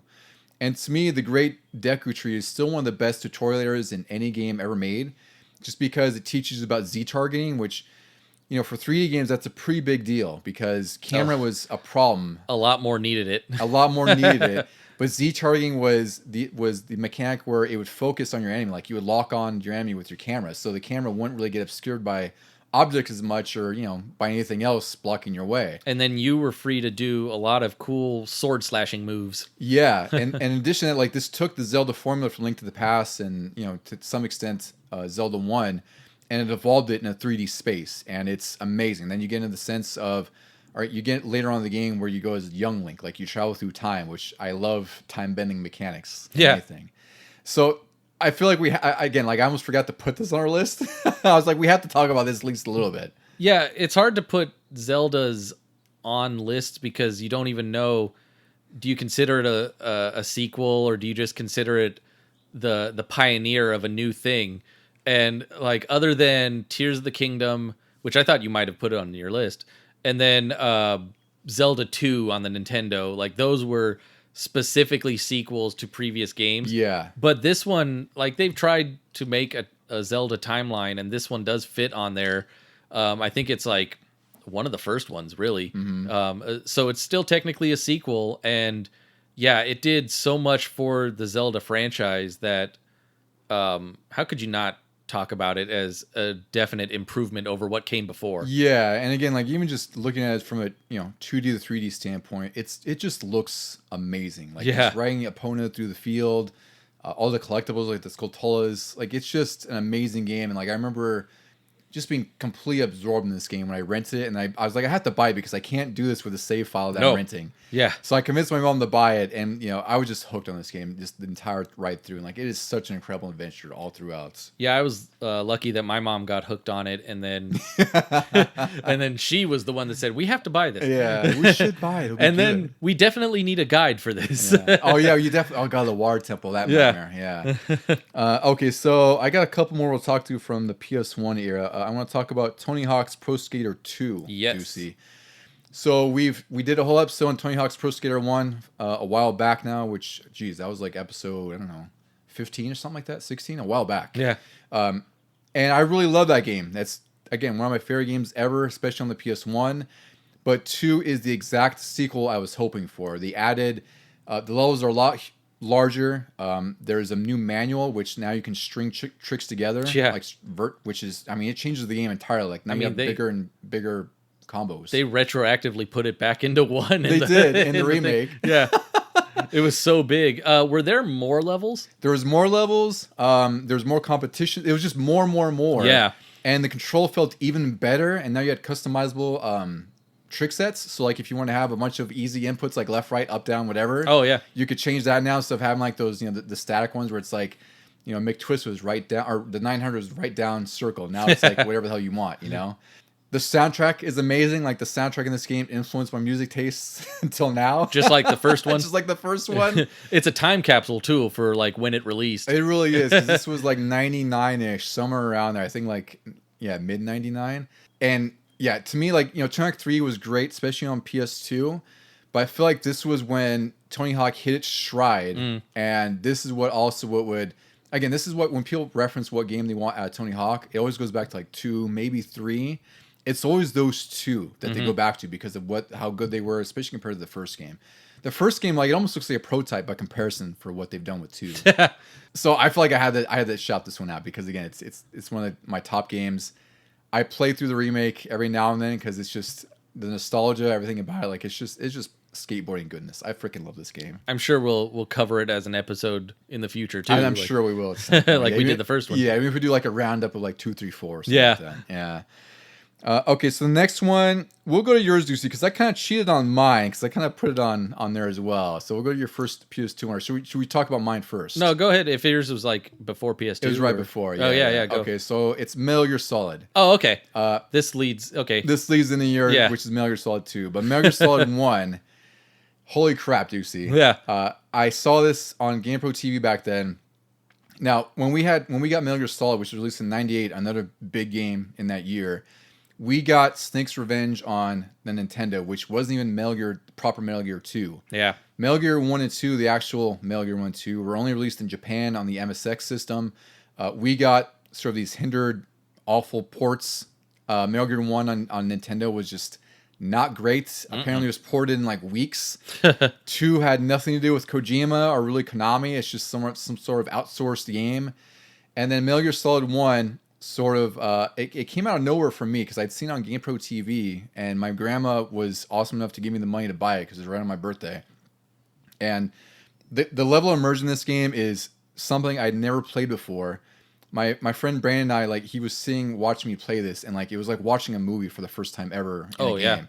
Like even with the opening scene when Snake is like you're swimming through like this pool, watery kind of thing, and then you surface and there's 2 guards that are just guarding an area there right before you have to get in an elevator. Even before that, like the credit crawl. Yeah, the credits, and he's getting launched out of a submarine. Yes. In a torpedo. Yeah. While there's like opening cast credits go over the screen, which I've never seen in a video game before, ever. Yeah, it is very cinematic. Like this was definitely like you feel like you're watching a Tom Clancy movie or something. You really are. Yeah. So then you surface, and then the first room is basically like a tutorial for the game. Like it kind of teaches you on how to get guards' attention. You see your radar has their cone of vision that they can be alerted, and the whole game wants you to be as stealthy as possible. Which I had some exposure with Tenchu and how stealth worked and stealth mechanics, but this was on a different level where you could choke your enemies out, or you had the choice to go lethal and kill them. But in this first instance, like you had to choke them out or at least evade them. And you had to hide their bodies because the guards' AI could see when their buddies were knocked down or killed or whatever, and go hunt for you. Also, you could choke them out, and if you don't break their necks, which is also a crazy innovation. Yeah, because you'd mash that square button. And then all of a sudden you'd hear a snap. You hear snap, Whoa. yeah. But if you didn't, then they would just be knocked out, and they would have little stars over their head. Cartoony. And then the little stars started to pluck off, and you're like, uh-oh. Like, he is waking up. Yeah. But while there's that, like you said, his friend could come around the corner and see that and run over and kick him awake and things like that. I just remember, and I'll talk about it when we get to mine, but like, it was a great game, but I forgot I was not a fan of the hit detection in the first one. There were so many times where I couldn't choke him out because I wasn't as close as I thought, and I would just punch him. Yeah. And here comes an alarm. And you have to be facing him pretty dead on. Yeah. You don't have much margin of error there. Yeah, there's definitely some quirks with, it's a PS1 era game. So it's like some of the aiming is kind of annoying because like he's standing in place and his model's like shifting around. Yeah. Right? So it's kind of clunky and goofy in that sense. But just for the fact of, like you have the conversation you have with all the characters, like there's so much story building and world building in this game. It is utterly insane. There is so much extra that even to this day I don't think I've heard, where you can just randomly call somebody on the radio and they would have a whole separate conversation. Yeah. For no reason other than you're just like talking about the area or talking about the enemies. Yeah. And then you get off and you do the level as normal. And it's crazy. Like you could sit there for a while and just talk to your teammates over the intercom saying, all the characters you interact with, like they talk to you through the what do they call it? The codec. And there's just like a level of characterization which had never been done before, at least that I know of. The voice acting was amazing. You'd never heard any kind of voice acting like this before. There were so many voice actors in that I don't know if it was some of their first stuff, but they went on to have incredible careers. And then in future games, I'll see their names and I'll be like, oh yeah, Metal Gear. Yeah, well, David Hayter, who's the voice of Snake, like he went on to write like the X-Men movie and all that. He's had a successful career like anyone else. Even had a cameo. Yeah, they cameo. So, and also like this game was it just completely hooks you with all the story elements. Like there's nothing like this at that time. This is one of my favorite games of all time. It's probably like my number 1, number 2, somewhere around there. And it would spawn off these insanely ambitious sequels. And also like the narrative storytelling in this game would influence gaming for the rest of history. Like a lot of the games that, like Last of Us, anything else that's like BioShock, all these games are rooted with the influences that Metal Gear did of showing like a cinematic movie and presenting it in a gaming experience. Like no one had ever done that before. Yeah, I think, the same year Resident Evil 2 came out, and it was also doing that, but in a slightly different way, where like that one definitely had points where it stopped and went to a cutscene, whereas this one was definitely like going to play a story while you're playing. Well, it's presented like a film, like a movie. Yeah. Like just from different camera angles and perspectives. Like it's really mind blowing. Like again, like you look at how old it is now, 26 years later. It's amazing that that game exists. Yeah. So I had to give my love for Metal Gear Solid. Like there's no way I couldn't talk about that one. But with that, we'll go to your choice for PS2, which I also think is another significant sequel because really I could talk about all these games. Yeah. Every one in the series, except for maybe 5, because I haven't finished it, but I feel like it's good, but I also feel like it got rushed a little at the end. Mm-hmm. But this one, the follow-up, Metal Gear Solid 2, I think should be on this list because it just led to everything that followed. Mm-hmm. It improved graphically on the Metal Gear Solid for PlayStation 1, obviously, because how could it not? Also, it is so improved that it holds up today, and it's a PS2 game. Yeah. Like I don't even see it needing that much of a remake. Like a remaster, maybe touch up some rough edges here and there. They really just upscale it and make it run at 60, which I think it might have even ran at 60 back in the day. Yeah, I think so. Yeah, right? Which was kind of unheard of for Mm-hmm. for that consistency. But sure, the story is a little bit of a bait and switch. You get Solid Snake on the tanker, and that was also in the demo disc. That was the demo disc. Yeah. And you were like, oh, awesome. We're picking up right where we left off. More Snake, more David Hayter. More Otacon talking to you, and then all of a sudden he dies, quote unquote, and you're like, what the hell is going on? Yeah. And I remember back then, even I was a little bit upset with it, but Raiden whatever his name, wasn't as bad as a lot of people made him out to be. No, I think the reaction was a little too excessive. Like, even my buddy was like really offended about that. Like, Yeah. he wasn't upset. He also didn't like the story at all. I think that's what made it worse for him. And to me, it did take me a while to warm up to the story because I didn't know, I was 16 years old when this game came out. I didn't know what I was really playing. Like, I knew what was happening kind of, but holy crap, dude. Like, this game is prescient, and you want to talk about postmodern narrative. This game all deals with like sort of the ubiquity of information and misinformation out in the world, and like who's feeding misinformation, and like the unmoderated impacts of information flowing. And it's like, holy shit, this is the world we're living in now. Yeah. It's so wild that compared to the ones that'll follow, even though 3 is a prequel, its story now makes so much more sense than it did even back then. Yeah. Like that back then it seemed like Kojima was throwing darts at a board. Yeah, I'm seeing like people were confusing him with just like being a hack and just like, what do you like? This is just, are you trying to just and then he's throw sitting, things at the wall? Now he's sitting back, crossing his arms like, yeah, I prophesized this. Yeah, it's a really great story. There's a lot of videos on YouTube that cover it. And, I loved it back then. And I do think it's one of the more significant sequels, again, ever. But then it's like, the thing with Metal Gear is every sequel tends to level up the last one, right? Like you talk Metal Gear 1 and then Metal Gear 1 to 2 and then 2 to 3. Look at what 3 does with, just like that game shouldn't exist on a PS2. The way it runs, it's amazing. But Metal Gear 2, like, the hype levels. Do you remember the hype levels back then? Yeah. When it was coming out? Like, oh my God. They delayed it because of September 11th because there was a scene with like a Harrier, I think the Twin Towers or something. The Twin Towers were still in it. Yeah, so there was that whole angle, and then it finally released, and it got great reviews. People still loved it, but people didn't know what to think of the story. They thought it was just insane, but then, the level of detail in this game is also just absolutely crazy. I'd say the one downside, which some critics called out, was that too much of this story, no matter how good it was only on codec. Yes, I would definitely say that's a valid criticism. Like a lot of the cutscenes you got, I mean, Metal Gear Solid 1 didn't have cutscenes per se. It had scenes with in-game graphics that were playing out like a movie, and you didn't even really get that in 2, which had better graphics, so you wouldn't have minded if it had those cutscenes in it. Yeah. Well, the thing I was kind of thinking about those, like, since the whole impetus for the Raiden's section, which is really like 2/3 of the game, he's in a simulation, so maybe that's kind of like their play on it. It's like, he's really just being contacted by codec because he's in a simulation, so these people shouldn't really exist, but they're sort of existing, right? But yeah, it's a story that I definitely appreciated as I got older. And it's definitely, again, I hate saying all these are favorite games of all time, but they really are. Like everything on this list I'd say it's on our list one way or reason or another for top games ever. And it's, this one I think I put on my list over some of the other ones to follow, more so because I could go back and replay this one more often than like even 3.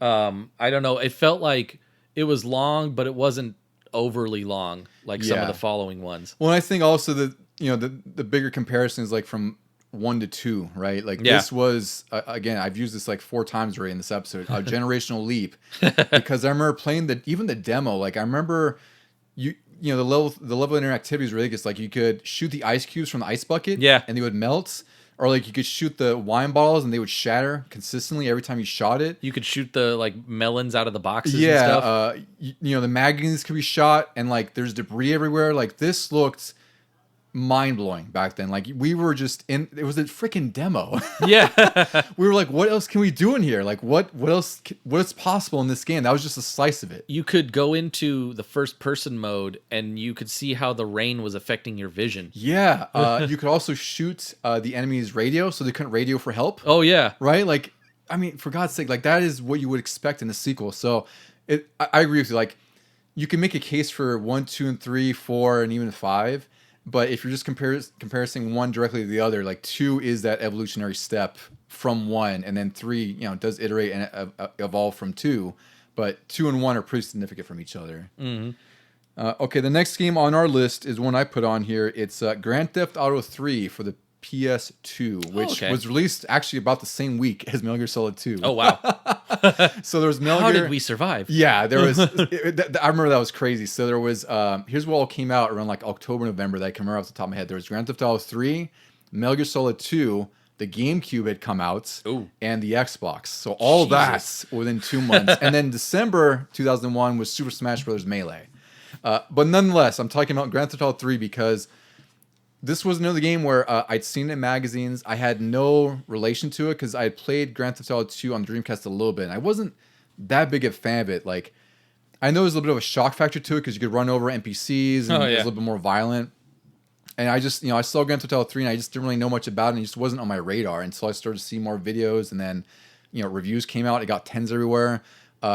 This is the reason why open world games exist today. Yes. Very much so. I don't think I'm overstating things in that sense, but Grand Theft Auto 3 in 2001 was probably the most mind-blowing open world game that had ever existed. For better or worse, because there were some games out there that became open world that didn't need to be. Yeah. But they just wanted to capitalize on how insane Grand Theft Auto was. Yeah, so the graphics in here look absolutely nuts. Of course, you could argue like there's like draw distance issues, this, that, whatever. It doesn't matter. Back then, it looked incredible. Way better than those remasters that came out. Yeah, I know, which is awful. But like this game was like a sandbox. You could do whatever you wanted. My brother would record himself on VHS doing stunts and rampages. This one and Vice City, there aren't open world games since then that I have played so much after the main story. Me too. Like I would just go in. I had so many other games on my shelf, but I would just go in and rack up my like wanted score and then see how long I could last. Yeah, it's I wanted to put like Vice City on here because I'm biased with that game. Like that's my favorite Grand Theft Auto game. But in terms of just sequels, like directly or tangentially related, like GTA 3 from 2 it's like night and day. You can't even compare the two. And like this was like. I mentioned like Mario going from 2D to 3D, but you go from like GTA 2, like this over-the-top sprite-based open world thing, to a literal 3D open world where you could go wherever you wanted with no restrictions and take anyone's car or, buy a hooker if you wanted to, which is like a controversial thing. Like, yep.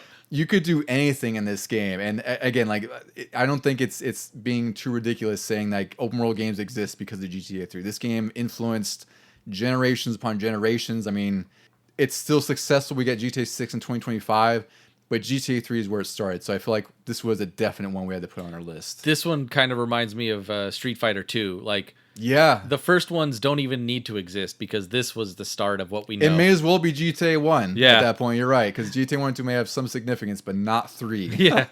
Yeah. All right, Ducey. So we'll go to yours. What we got on your list here? We got a good one. Oh, another PS2 and another 3. It's Gran Turismo 3. Oh, yes. For some reason, like, not since then have I enjoyed a Gran Turismo as much as I did this. 4 was okay. I don't remember it as much, but I know I played it, and I know I owned it. And I think I finally got 5, even though I got PS3 late. I got 5 kind of towards the end. Mm-hmm. But by then, I was very much on the Forza bandwagon on Xbox. Yeah. But Gran Turismo 3... I spent so much time in that I didn't in 1 or 2. I don't even remember if I needed like the all money code. The game short code? Yeah, I was surprised that like I could actually pass the license tests, unlike 1 and 2.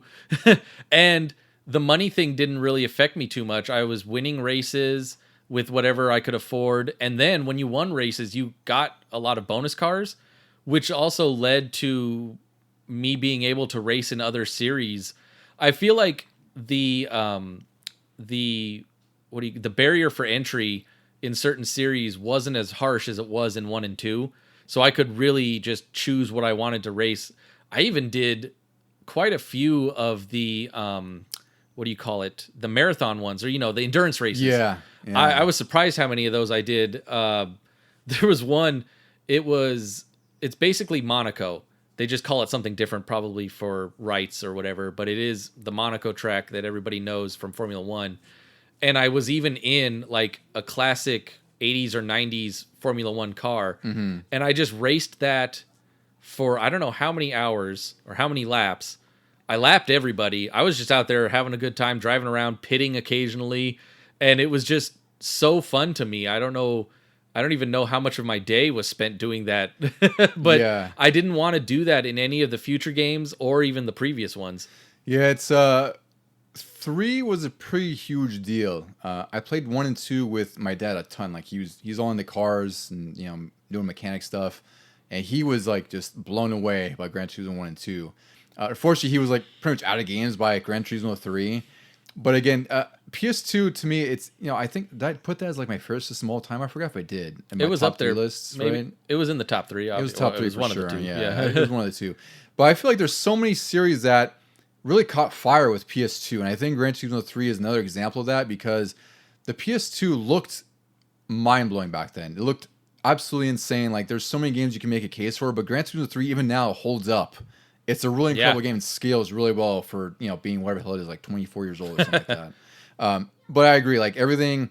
This is the sequel you have expected on the PS2 from Gran Turismo 2. Like Gran Turismo 2 was a pretty big deal and big jump from 1, but I think 3 was again like that natural evolution we've expected because it looked amazing, it played amazing, it also sounded amazing too. Oh yeah. And I think it also took advantage of the analog face buttons for the Yes. braking and whatnot, right? Yes, it did. I forgot about that. Like gas and brake was X and square. Yeah. They hadn't gone to the triggers like a lot of modern games. So yeah, it definitely you could lightly hold X and not go as fast. Yeah, which was a whole different thing to get used to because it's not as tactile as like the triggers were. Yeah. But Metal Gear 2 also had that too, where it's like you could lightly hold square and he would raise his gun and not shoot it. Yeah. Yeah, so that was also another layer to get used to when you're playing Gran Turismo 3 was how much to apply the brake or the gas if you're trying to go around the corner. So it was the game that taught me how to street race. Yeah. With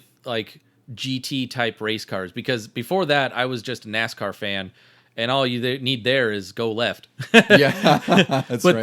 this one taught me how to I also didn't use like braking lines or preferred lines because I don't even think it had it in that one. No, Forza was the first game to have that. Yeah. Yeah. So The in this guiding one, line. it taught me how to do visual cues on the track. And in fact, if you go into some turns, they have it in real life. They have like a countdown, 3, 2, 1, and drivers know based on meters like how soon they have to brake. Do they want to brake at 3? Do they want to brake at 2? That sort of thing. 1 might be too late, but it really taught you how to take a turn the way they do. Yeah, and also going back to again like the power of the PS2, this game in and of itself is this is what they would have wanted from a realistic driving game. Like they tried everything and they did everything they could to make it as realistic as possible. Feel like you were driving a car, like you said, right down to like having the lane markers for how soon you need a brake. Like that's no games had done that for simulations before, So it's a worthwhile choice, I would say. For the next couple, I'll be talking about my list because after this, moving to like the 360 era, so I have a string here. So the first one I want to touch on is Devil May Cry 3 for PS2, Dante's Awakening. I knew that was going to be on here. I figured. I figured you knew. So I'm a huge fan of Devil May Cry 1. I bought that. I mean, I got it from like eBay or something back in the day, and I love action games. I love stylistic combat, and that checked all the boxes. It was again Capcom at their peak on the PS2 era. Devil May Cry 2 was not as good of a game. It was, I don't know if it was rushed. I don't know what happened, but I think also might have had a different game director. But yeah, they went a different direction. I think that's what it was. Yeah. So it just didn't have anything that made the first game great at all. Like it just felt like everything was monotonous. Your guns were really your most powerful weapon. They tried to inject some variety with Lucia, who was a different character and played differently. Oh yeah. The story was worse. I don't remember what much of the story was, but it just felt like a lesser game than what Devil May Cry 1 was. And knowing Capcom, you would expect a pretty big leap from their sequels. So 2 was a huge miss, and then when I got 3, it was exactly what I wanted the sequel to be from 1. Well, it's by the same people as 2, but they just learned what to do. They learned what not to do. Yeah. So this game, I will say, it is insanely freaking hard because the US normal version is the Japanese hard mode. Oh boy. I don't know why they did that. It's not the rental market days. I don't know why they did it. So it was trial by fire. My brother and I played. We were stuck at the Cerberus boss, who's the third boss in this game, and he was a nightmare. But this game forces you to adapt. That's the thing that I loved about Devil May Cry 1 is like a lot of there's a lot of huge bosses, a lot of huge enemies. You're being, attacked from every direction, but it's up to you to prioritize and, use whatever combat styles you can to get through it. And 3 was the big step because now there was different combat styles. Like there's one where you can full on parry most attacks. The parry window is insanely tight. It's ridiculous, but you can do it. And there's one that's like a gunslinger mode where he's all about guns. You can't switch them on the fly, unfortunately, like you could in later games. But everything about this game it was a prequel, which is interesting because he's like more powerful. Dante's more powerful than Devil May Cry 1 for some reason. But it's a return to form. And it's also an evolutionary step that I wish 2 was. So I had to shout this one out because also it's obvious. It's Devil May Cry. I think it was pretty painfully obvious to put it on there. Yeah, I still got to play it. I have the collection. I have the box collection on PS2. Yeah. Mm-hmm. And then I think I don't know if I ever bought the digital ones. They're always on sale. They're always, yeah. But I loved the first game and I beat it. And then the second definitely lost me, unfortunately. And I don't even remember playing it enough to understand how bad it was compared to the first. I just sort of lost interest because I had played 1 so much and I wanted to play something new. But I really got to get back into it because I know 3 and 4 were great. Like people loved it. Yeah, 3 and 4 really great, and then 5 is just freaking excellence. It's so good. I could talk about 5 for a while. The next game I want to talk about, Deucey, I put this on my list because I knew you were going to mention Super Metroid. Yep. But I feel like I have to talk about Metroid Prime on the GameCube. Technically a sequel. I was also admittedly skeptical about this because it was in first person, which people lost their minds when they saw this. Yeah. Like you think people lose their minds about games nowadays for certain things, but seeing first person Samus is up there with seeing cel-shaded Link in Wind Waker as far as fan anger. Ironically, both on the GameCube. But everyone was wrong. This is one of the most awesome first-person shooters ever, and it's one of the most awesome first-person Metroidvania games ever made. And again, it would influence the series for a long time for some of the things they did as far as like exploration. The 3D map was ridiculous back then. Like seems like a small thing nowadays, but in Super Metroid you had like the flat 2D map. But in Prime you had that full 3D map where you could scale it around and like look where you're missing or what parts you haven't explored. It's so funny they really nailed it with that one, and then future games couldn't. Yeah, it's weird how like Retro did that so long ago, and a lot of games just can't replicate what's already been done. Like, was it Jedi Fallen Order? Yes. That one is a headache. It is, yeah. I think Survivor's a little bit better, but maps are important. Yeah. And above all else, like this game had an atmosphere that was second to none. It very much reminded me of Super Metroid just in 3D now. Yeah, and also this is where my love for scanning crap started because this introduced the visor where you could scan and get like bits of lore or bits of info from like like containers and wherever else, or like what do you call them, like Metro containers, me, like I loved Resident Evil having all of those notes that you could collect that really told the story of what was happening before you got there. Mm-hmm. And then when Metroid Prime introduced this and said like literally everything that moves can be scanned, and also computer screens that aren't moving can be scanned, I was like, oh, I'm in heaven and I'm never gonna finish this. Yep. And it's like I think there's somewhere like you could scan the switch beforehand, and you flip the switch and have to scan it again. Yeah. Like it's totally ridiculous. Or you better scan that boss before you kill it because it's not coming back. Exactly. I was like, damn it. I need 100%. So it's a huge game. It's just interesting to me because it was so controversial when it came out, and it's one of the most fondly remembered games on the GameCube, and it would spawn a couple more sequels. There's an amazing remaster on the Switch now. It's like $30, which is stupidly worth it because it's like a full-on remake, not like a remaster. Oh yeah, and it's one of my favorite games on the GameCube, bar none. And then the last game I'll talk about from this generation is Ninja Gaiden on the Xbox, the 2004 sort of reboot / remake / I guess you'd call it a sequel. It's sort of a reimagining. Yeah. This game, Devil May Cry was a few years before this, but this I would say is influenced by Devil May Cry. Like the combat is highly kinetic. It's insanely fast. It's also insanely difficult. Oh yes. Oh god. But the graphics, God, the Xbox had a lot of amazing games back then. I would say, and this game looked absolutely incredible. And again, like you're kind of referencing it versus the older Ninja Gaiden games, which isn't like a fair comparison going from Ninja Gaiden 3 to 2004. But holy crap, you want to talk about like stepping into the 3D world of Ninja Gaiden? This game was damn near flawless back then. And it got a ton of good reviews and it was well deserved. I think people tend to forget about this game now because it didn't have that many great sequels. Like 2 and 3 weren't as loved as this one. I actually liked 2 a little more, but only because I could get through the first boss quicker. Yeah, 2 was a little bit easier in some instances, but then it got really hard. Yeah. I did beat Ninja Gaiden 2004 back then, and I played the remaster. I'm like, how do they do this? Like, it's so hard. I think I beat the first one, and then the second one, I got stuck at the last boss. Yeah, it got really hard. And then I never played 3. Yeah. 3, also very hard. That was when it fell off, though, wasn't it? 3. So the original 3 was supposed to be pretty bad. I hadn't played it, and then they did like updates over time. Oh, okay. And now it's called the Razor's Edge something. And it's closer to like Ninja Gaiden 2, but still, I don't think it's as good as Ninja Gaiden 1 or 2 at all. But I felt like I had to shout out Ninja Gaiden because it is a significant sequel. A lot of action games would be influenced by this later on, and kind of falls in that early 2000s action hack and slash beat 'em up thing. But it's an amazing game. It just looks ridiculous on the Xbox. All right, Ducey, we're stepping into the 360 era, so we'll kick off with your choice, which was also on my list as well. I thought it might be. I figured this is an essential sequel to me. This fits into what you were talking about at the start of the episode, where if you only had the first game and it didn't change things like it did with this one, it might not be a series. Yeah. And we're talking about Mass Effect 2 because the first game was definitely like a space RPG, and they really wanted you to do all these side missions, and everything you did in those missions was saved and remembered and was going to affect later things in the story. But it was very RPG-ish. Yeah. Like, even though it was action and you could shoot, it wasn't like a turn-based thing.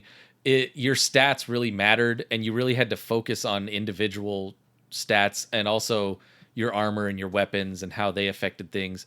Whereas 2 came along and was like, okay, we know you like the story, and we know you like that the story carries over via save file. So forget all that stuff that slows you down. Let's just balls to the wall, shoot things. Mm-hmm. And it was great. It was like what really turned the whole series around. And now I was fully invested in all of my characters and all of the little bits of side missions that were going to progress the story. I just wanted to do everything possible in this because I didn't feel weighed down. Yeah, so this is one of my favorite sequels of all time. Ever. Like, this game's significance to me is huge. It's one of my favorite 360 games, and for all the reasons you just said of why it's better than 1, but beyond all that, this is one of the earlier games that I can remember from that era, especially from the 360 era, where the atmosphere really made me feel like I was in a sprawling galaxy.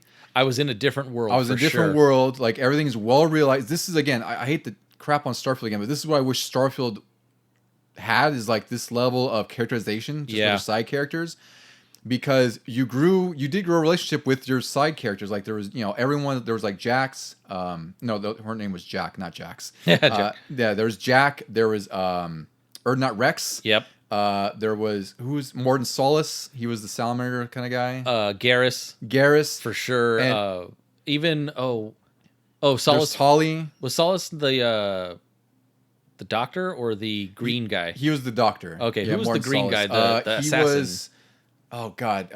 It wasn't Kane. He was one of my favorite characters. I his name. Anyway, his name's like Kane or something, whatever it is. But each one had their own side mission story arcs that you would help them, because the whole idea is like, this is like the last chance against the Reapers. This is the end of humanity as we know it across the galaxy.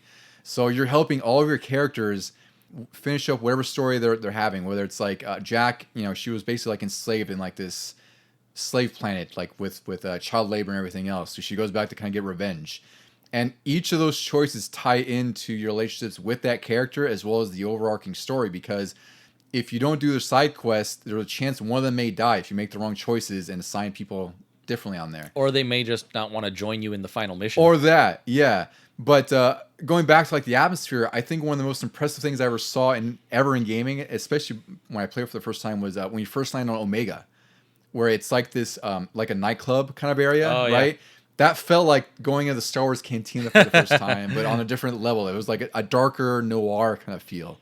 I had to put the sequel on my list. There's no way I couldn't. Yeah, I enjoyed all of the voice acting. They even got Martin Sheen, which was amazing. Oh, he was great as the elusive man. Yeah. Yeah. And yeah, like I said, just everything building up to this, and then the climax where all of your decisions are about to play out, and you don't really have a full control because it's going to be a cutscene, but your control was how did you perform throughout the previous part of the game. And then to have all of that happen and still know that there's a third part coming. Yeah. And I didn't put Mass Effect 3 on here, even though it's more of the same, but it was the conclusion to everything. And 2 just felt very much like an improvement over 1, and then just like a very memorable action movie. Yeah, it's the best in the series by far for me. 3, I feel, is like when they really refined all the combat and everything else, like the abilities, like the combat in that game feels really amazing. I wasn't so critical about the end as many people were back then. I was fine with it too. I enjoyed it. It was fine. But 2 is like the sequel. It serves its purpose as a sequel and a middle point where it's continuing the story from the first game and also leaves you something for the third game without feeling like it's just filler. Yeah. It's generally one of the best games of all time. Like this was a definite on my list, and I figured you had to put it on your list as well. Next one on your list, Lucy, because we got a string of yours before we get to mine on here. So okay. Go ahead with your next one here. We're still in the 360 PS3 era, and it is probably a huge influence on one of the later games on my list, but it is Batman Arkham City. It is a great one. And I mean, first of all, Batman Arkham Asylum was a great game. Mm-hmm. Like, it was the return of Batman to video games because it was kind of stumbling through the GameCube PS2 era. And then Arkham City opened everything up. Like, Arkham Asylum was kind of open, but very small. Yeah, it made you feel like it was more open than it was. Yeah, and it was a little claustrophobic, but also I liked that because you were more focused on what you had to do. Mm-hmm. Arkham City said, hey, remember Grand Theft Auto?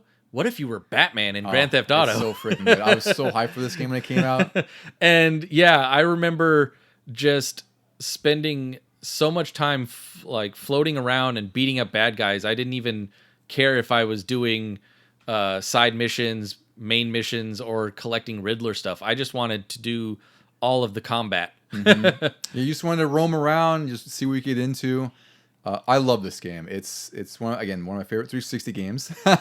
It's a great sequel, and as much as I love Arkham Knight, I still think Arkham City is like the better game. Yeah, Arkham Knight I didn't put on here because they sort of fumbled it with the Batmobile. Yeah, it's a little too much. I don't know how people feel about that, but I feel like there was just too much of Batmobile. Even though they were really fun segments, there was just too much. Yeah. But City, yeah, it's a worthwhile sequel to put on your list for sure. Next one on your list, Tusi. Oh. This was one I was surprised you put on your list, actually, because I have to finish this one. Oh yeah, no, this one is probably the last one in this series that I finished. I didn't want to put 2 on here because that seems to be everybody's go-to. Mm-hmm. I put Assassin's Creed 4 Black Flag on this list because it felt like with the addition of the sailing, it now felt like everything that Assassin's Creed needed was in the game. Mm-hmm. It built on what 2 and 3 did, and then it added the sailing. I can't remember if 3 was in 3. I don't know if it was, because that was the Civil War kind of one, right? Yeah. But yeah, 4 for sure. And then to add on to the fact that it was pirates. I mean, That's a great theme. You can't go wrong with pirates. I need to finish that. I only started it like years ago, and I got 10 hours in. But I freaking love the pirate thing is really what makes it. Yes. More than anything else. Like, it was already cool. It's Assassin's Creed, but you had pirates and ship battles. It's amazing. It's like what was Sid Meier's Pirates. We got into that a lot. Yes. And I feel like this is the first pirate game in a while that I was actually attracted to and enjoyed more than that. And then since then, I haven't wanted to do like Sea of Thieves or even, what is that, Skull and Bones? That one's a miss, yeah. I've heard a lot of bad things about Skull and Bones. I really think this probably is the best pirate game you can get. Yeah. Like 10 years later. And I think Skull and Bones is also by Ubisoft, isn't it? It is by Ubisoft, yeah. It's like, come on, guys, you did Black Flag. Just give us more of that. It's crazy because Assassin's Creed Odyssey had ship battles, which were really cool. They were Greek ship battles, so they were doing it then. And then they went all in on this freaking Skull and Bones that took like 9-10 years to develop across like 12 of their studios worked on this thing.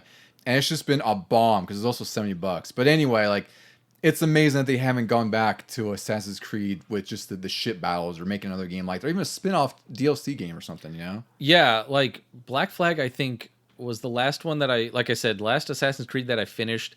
I actually wanted to go in and do everything I could, any side stuff, any unlock the maps and free the areas and stuff like that. I wanted to see it all and sail it all. And then I enjoyed Rogue, which came out right after this one because it was more sailing, and I did like the whole aspect of you're an assassin but you're betraying them and you're going against them.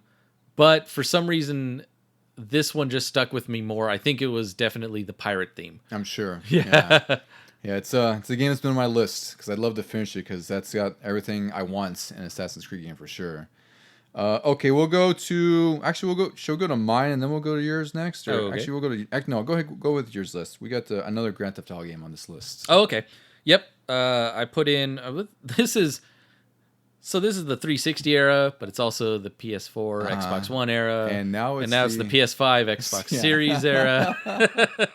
I'm talking about Grand Theft Auto 5, the game that won't die. Oh my god. Yeah, it's amazing that this game, 2013 original release... 10 years later, still making billions of dollars a year.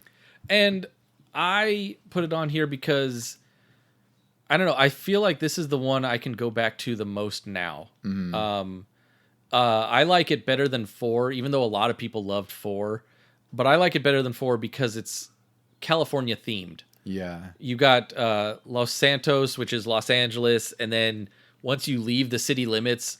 Every other area in here reminds me of a different part of California. Mm-hmm. You're driving through some of the countryside, and you're just like, I've been on 101, or I've been through that on Highway 5, where it's... This looks familiar, but it's not the same. And they just did such a great job with the vibe and everything, and I really enjoyed the story and how you can switch between the 3 characters. Yeah, that was really cool because that hadn't been done really before, but you could switch them on the fly, which is really awesome. And I mean, I don't play as like crazy Trevor as much, but all of them, when I switch them, I try to change how I play to match how I feel like they would play, like how they would live their life.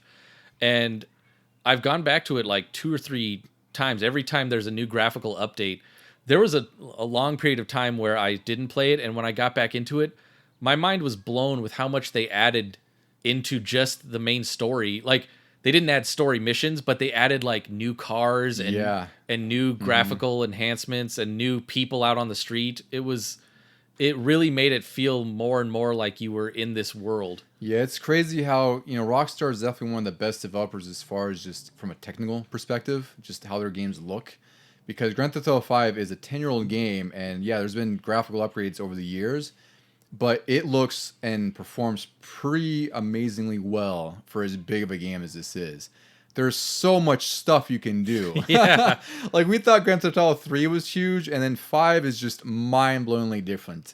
So I was surprised you even put this on. I thought you were going to go with like GTA 3 or Vice City as well. Yeah, I mean, when I thought about it, though, like, I went back to 3 when they made that crappy remaster, and even if you get past like some of the flaws of it, 3 is very basic now. It really is compared to it. Like, you just go, you get a mission, you do the mission. It's a very basic type of mission. Whereas 5, it's so in depth. There's like parts and steps, and sometimes you're pulling off heists, and some like no 2 missions are really the same when it comes to the story. And there's always some narrative thread in your missions, whether a side mission or part of the main mission. Yeah. Whereas GTA 3, like, of course it's different because it's old, but it's just like you said, collect this, go do that. You might have a couple lines of dialogue to drive someone around. Blow but this is up, this is like again, it's another level of immersion with just it tries to make every interaction you have meaningful to the world and the characters. And the way they make it difficult in 5 now, like back in 3 in Vice City, I got a wanted level on purpose so that I could just like run and gun and chase the cops or try to steal a cop car and run away from them. In 5, I try to avoid all types of law enforcement. I tend to do that too. Sometimes I'm more annoyed to have to deal with them. Yeah, because I'm like, now they're too smart. Before it's like, you could cheese them out, or like when bro would use cheats on GTA 3 to call in tanks and wherever else. Oh yeah, for sure. Yeah, you can't do that nowadays though, because you make you pay for cheats. But, I would I would get the attack helicopter in Vice City and just start flying around, Yep. running and gunning. Yeah. But in 5, like if I get even a 1-star, I'm like, oh shoot, I better hoof it into like somebody's backyard and then duck just back lay here. low. Yeah, it's pretty great. All right, Ducey. I guess we'll go on my choice because we're winding down. We only have a handful of games on this list. We're getting a little more modern. So I have to put Doom 2016 on mine, which was originally on the PS4 and Xbox One. I love Doom. Yeah. And I've played, pretty much every Doom game that's been around or ever released. And they've all kind of been, the same kind of format in one way or another. Like it's always like some evolution of the first game, but it's still kind of rooted in that. And Doom 2016 it's really just like a reboot or reimagining of the original game, but ramped up to 11. The whole premise of the game is to rip and tear. It looks incredible. Like whatever sorcery they're using over there from John Carmack's wisdom years back, still permeating today because it's still one of the best looking games you'll ever find. And this game, like just in the beginning, kicks off the way I want a game to kick off. It's just, it starts off with like a joke about, here's a tutorial of like how to move. And then Doom guy just rips his wrist off the little bed he's on and just shotguns everyone to death. And you're on your way and you're slaying demons. But one of the big things I love about this game is how it encourages you to kind of like keep your gameplay loop going, where if you're low in health, then you should, glory kill an enemy. Like you should get close to him and tear him up. If you're running low on ammo, well, you have to interact with them to get a chainsaw and hit them, right, to get more ammo. Mm-hmm. So it encourages you to be really upfront and front-facing with your enemies. You can't really just camp out and shoot them because you're either going to run out of ammo or health. And also, like, this game is just rooted in, retro sensibilities. Like, it's not meant to be this gross, expanding, story adventure. There's a story. It's kind of loose. It's all about demons, hell on earth, Mars. I did enjoy the story. Me too. But I'm also glad that they kept it to just the beginning and end of the levels. Yeah, because really the whole point of this game is you're just killing demons all throughout the levels. They're all like an hour long. There's a lot of secrets to find. I played the hell out of this game when it came out. And, it's hard to compare this as sort of a sequel to the other games because there was like Doom 2, Doom 3. I'm surprised. Doom 3 was definitely a departure. Huge difference. Yeah, it was more atmospheric than anything else. That one really focused on story. It did. Yeah. I'm surprised you didn't put Eternal on here. I wanted to, but I had to put this because this was, again, like that first iteration, whereas Eternal, like, it improved on this a lot. Yeah. Right? Like, it doubles down on the gameplay loop where it's like, you have your grenades, so you have to use that to collect armor from enemies. You have to use your chainsaw to get ammo. Like, all those three things in a loop while you're being shot at while switching weapons nonstop. Like, that is like crack. FPS crack, which is why I love Doom Eternal. But I felt like for Doom 2016 being like the first and sort of a relaunch of a series, it did everything it was supposed to do as far as like a relaunch and a reboot or a sequel or everything. Because Doom was, it was kind of an afterthought for years and years. Like, no one really talked about it for a long time because the new game hadn't been out in a long time. And shooters were kind of not out of their way, but Doom-style shooters weren't the thing. Everything was like BioShock or... Yeah, there was a reason they were calling them boomer shooters. Yeah, exactly. Those are for the old people. Yeah, exactly. I'm in boomer shooter city. I'll play those all day, all night. Yeah. So I had to put Doom 2016 on there before we get to my final game. But we'll go to your last couple before we tied up with our final game, Deucey. Go ahead with your... What you got here? This was on PS4 and Xbox One, right? Yeah. Oh, yeah. And I will say it's another one of my top games ever, just because of the amount of time I've spent in it. Fallout 4. I expected this one to be on your list. And I'm sure a lot of people are out there going, oh, God. Fallout 4, oh, jeez. 4 is when it got bad. Screw Bethesda. Yeah, no. Right choices. 3 is ridiculously tough. New Vegas, like I said, I died in one city, and I was like, nah, screw this. 4, I can play, and I can just play for hours and hours and lose myself in it. And I know there's, like, talk about the dialogue options and things like that. And then I realized I don't need my dialogue options to always mean something or progress something. I just want a sarcastic remark and then it feels like I'm in the game doing something, because that would definitely be how I responded. I just, yeah, I can't say enough about this. Like, I wanted more and more DLC. I was really happy with Far Harbor and the Nuka World. I really liked Far Harbor and all of that sort of thing. It was just more game. And I think if I go in now, I can still find places on the map that I haven't discovered yet. But you should see my map. It is very pockmarked with everything. Well highlighted. Yeah. And I also don't want to replay it now that it's been remastered, because I really enjoyed the story I crafted for myself. Because you choose between a couple of different factions. Who you side with may mean the eradication of somebody else, and I'm okay with that. And I will now remember Fallout, like the end of Fallout 4 being how I crafted it, and there's no more this, there's no more that. I'm seeing the evolution of the factions. I went with the AI, the Institute, and I was building them up. And I don't know, like, all the Fallouts are at a different time period, which is helpful, because then you don't have to worry about them connecting so much in the story. I even really enjoyed the show because it can fit in the timeline, but it doesn't have to reference anything that came before. And same goes for this. Whenever there's finally a Fallout 5, it doesn't have to be like Mass Effect, where my save file carries over. It'll be a totally different story and narrative and characters. And I will still always remember what I did in 4, which was amazing. Yeah, I really liked Fallout 4, and I will say that one of the big reasons that I put this over some of the other ones, particularly No Vegas and 3, is the gunplay is actually playable. Yes, that too. I can survive. Yeah, like I enjoyed 3 when it came out, but to be honest, I had a really hard time sticking to it because I got so freaking sick of going in the underground subway systems that traverse, because it's like, you know, you have like crumbled buildings in front of you. It's like, well, I need to get beyond there. Well, guess what? Go underground to this confusing labyrinth like metro subway system. And I was like, I'm sick of this. I'm done. And 4, I can totally understand people's criticisms about dialogue options and the impact of choice. And that's fair, but at the same time, this is nowhere near as bad as many people say it is. Yeah. And I use that term many loosely because it's always like a vocal minority. Like I hate giving those people any kind of, credits. But it's just like, I understand why you're complaining, but there are worse games out there. And Fallout 4, just, the settlements, the story, you can say whatever about the story. I love the Far Harbor story, like involving with the AI guy and, the sentient. I was so glad that I had built up, what's his name? Nick Valentine to be my number one buddy. And like, I had finished his side missions to the point where he was like a super friend or a super best friend or whatever the goal is. So that going into Far Harbor, I didn't even realize that it would be more of his story with the AI people.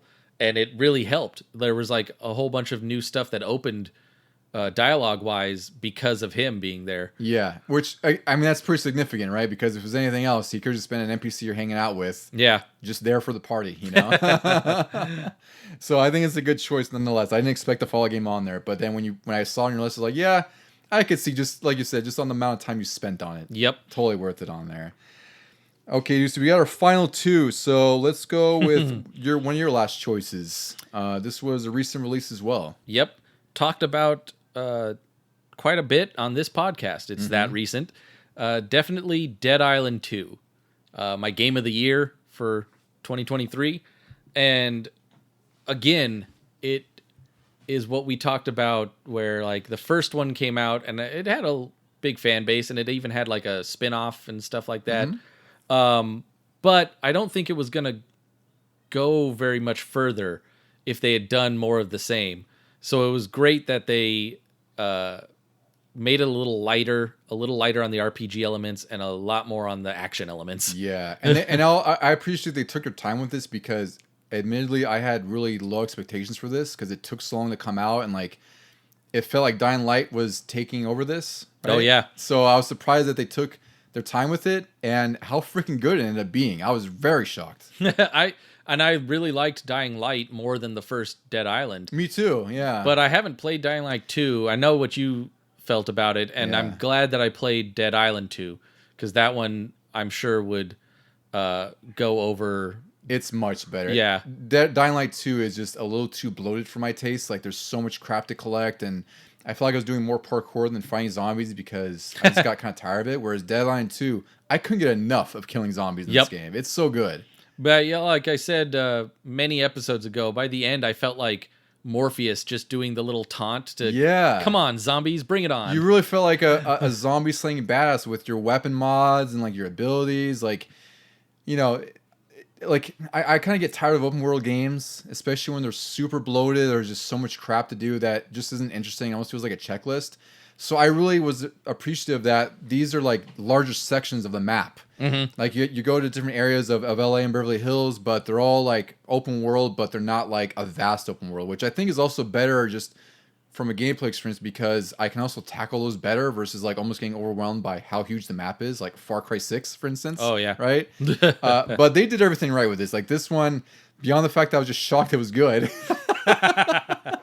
This is a big leap from what Dead Island 2 was. Yeah, this is a definite surprise from 2023. I wish that randomly, this is like a weird connection, but I wish Horizon Zero Dawn and its sequel, I haven't played its sequel yet. Oh god, you gotta play the sequel. I wish it had broken up its maps a little more like Dead Island 2. I could see that because it's massive, and I'll say I'm surprised because Horizon Zero Dawn 2, I should have by my account, I should have gotten tired of like the open world, but everything was so fun to do in that game that I actually liked exploring more of the world. You know, it was freaking huge in that game. Like I think I sent you the map when I was playing through it. It's massive.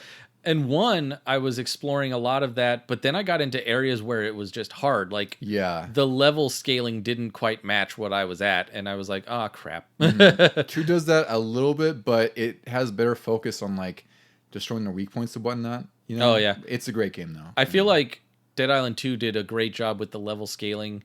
And then also weirdly, when you go back to previous areas, then they throw in the extra enemies that you unlocked, and you're like, okay, this is still sort of matching me, but at least it's not like impossible to go back and it's also collect stuff. Good. I think it's fine because this game, the zombie killing is so fun that I didn't mind that all of a sudden newer enemies would appear in areas I cleared out. Yeah. Right. It's also like I don't care if there's a narrative piece to connect that.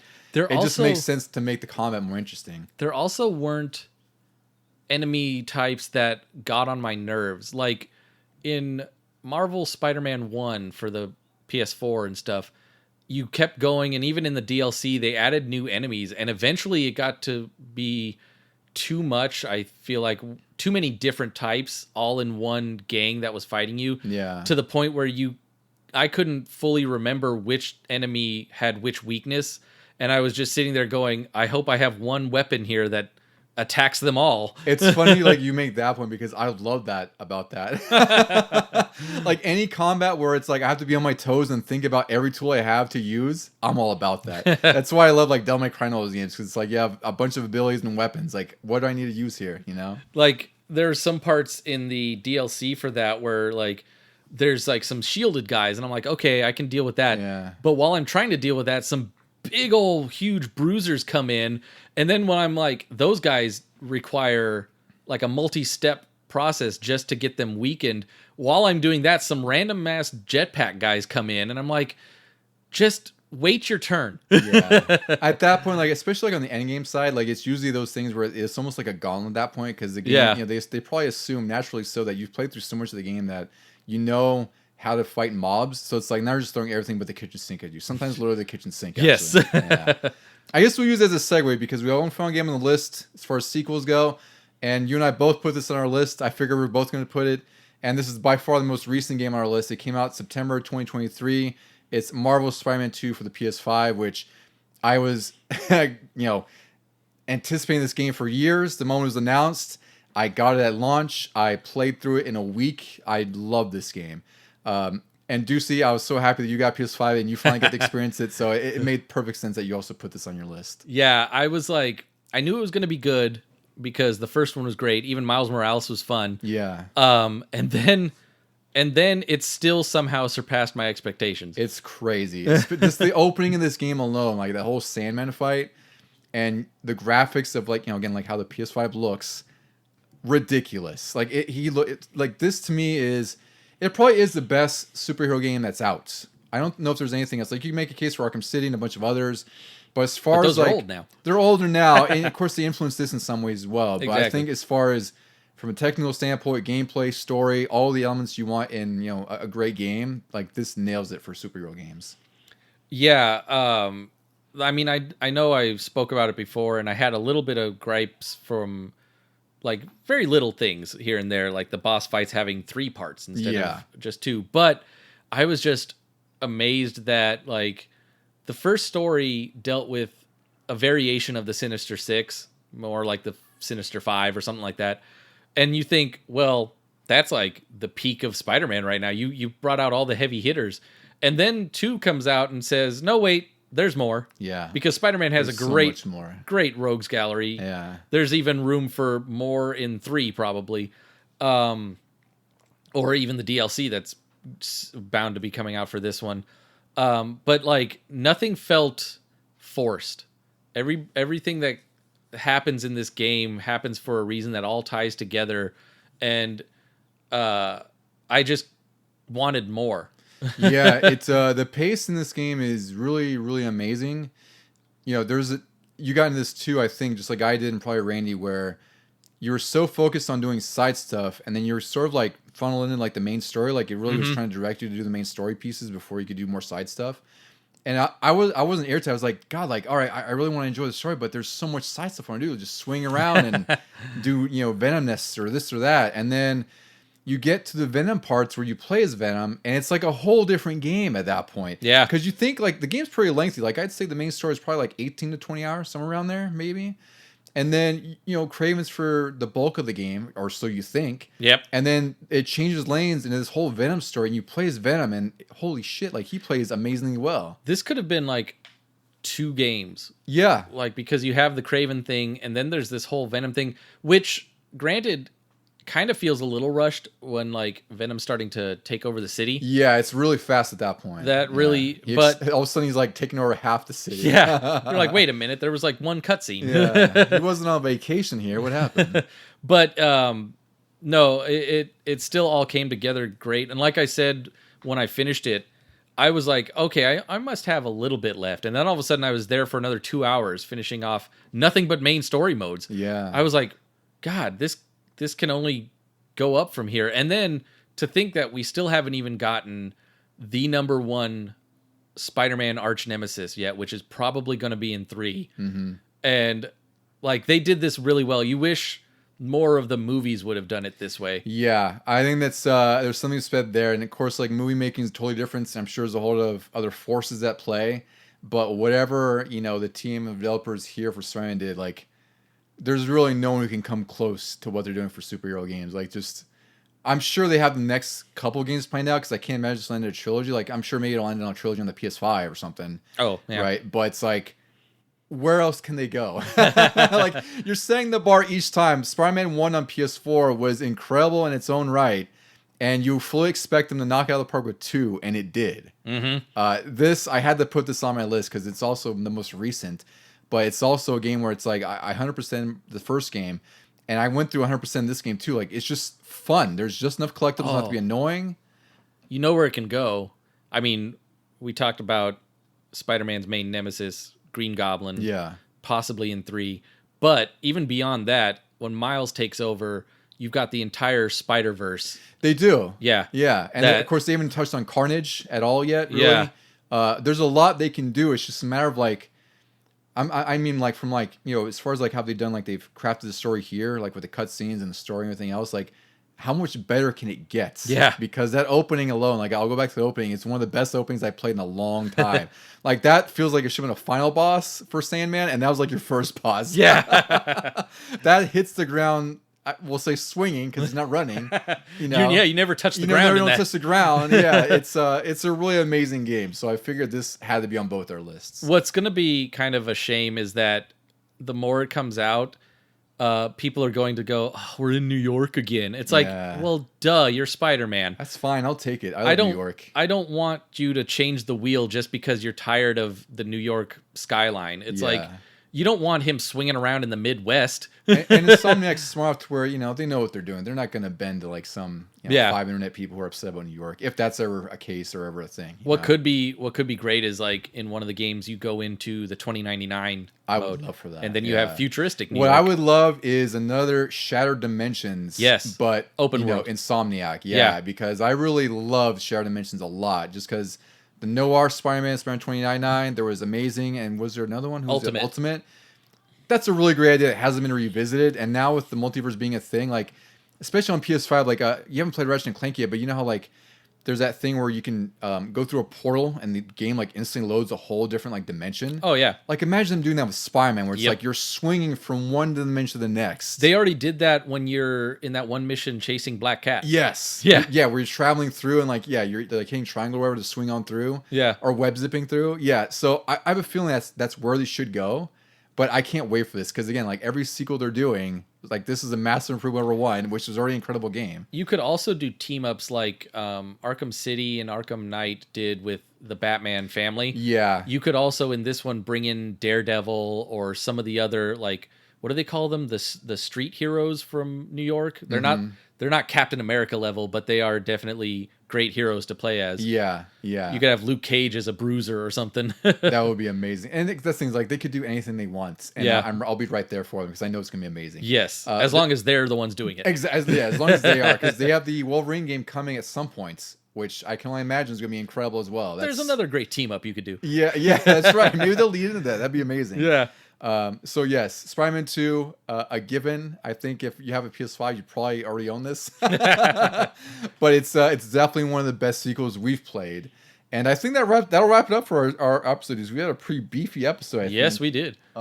There's just... Oh, good Gord. Yeah, we've been on for like 2 hours right now. There's just so many sequels to talk about. We missed so many. There's a lot we didn't even touch on. We were just trying to, keep it concise here. And, it's just what happens. We end up talking about games. And this is why we have an email for you to reach out to and tell us your favorite sequels. Yeah, if you have any favorite sequels, or maybe you think we're wrong about something, which is entirely possible, please. No, not possible. No, it isn't. We're pretty vetted. Please email us at LegionGamingPod@gmail.com. You can find us on Instagram where I post all kinds of cool videos, snip clips, and all kinds of interesting stuff. Crap I buy, stuff Deucey buys. It's a fun time. We're at Legion Gaming Podcast on Instagram. Any final words for our friends off in what am I saying? In sequel land? I don't know what the hell to say there, Deucey. I'm losing my mind right now. Just to be concluded.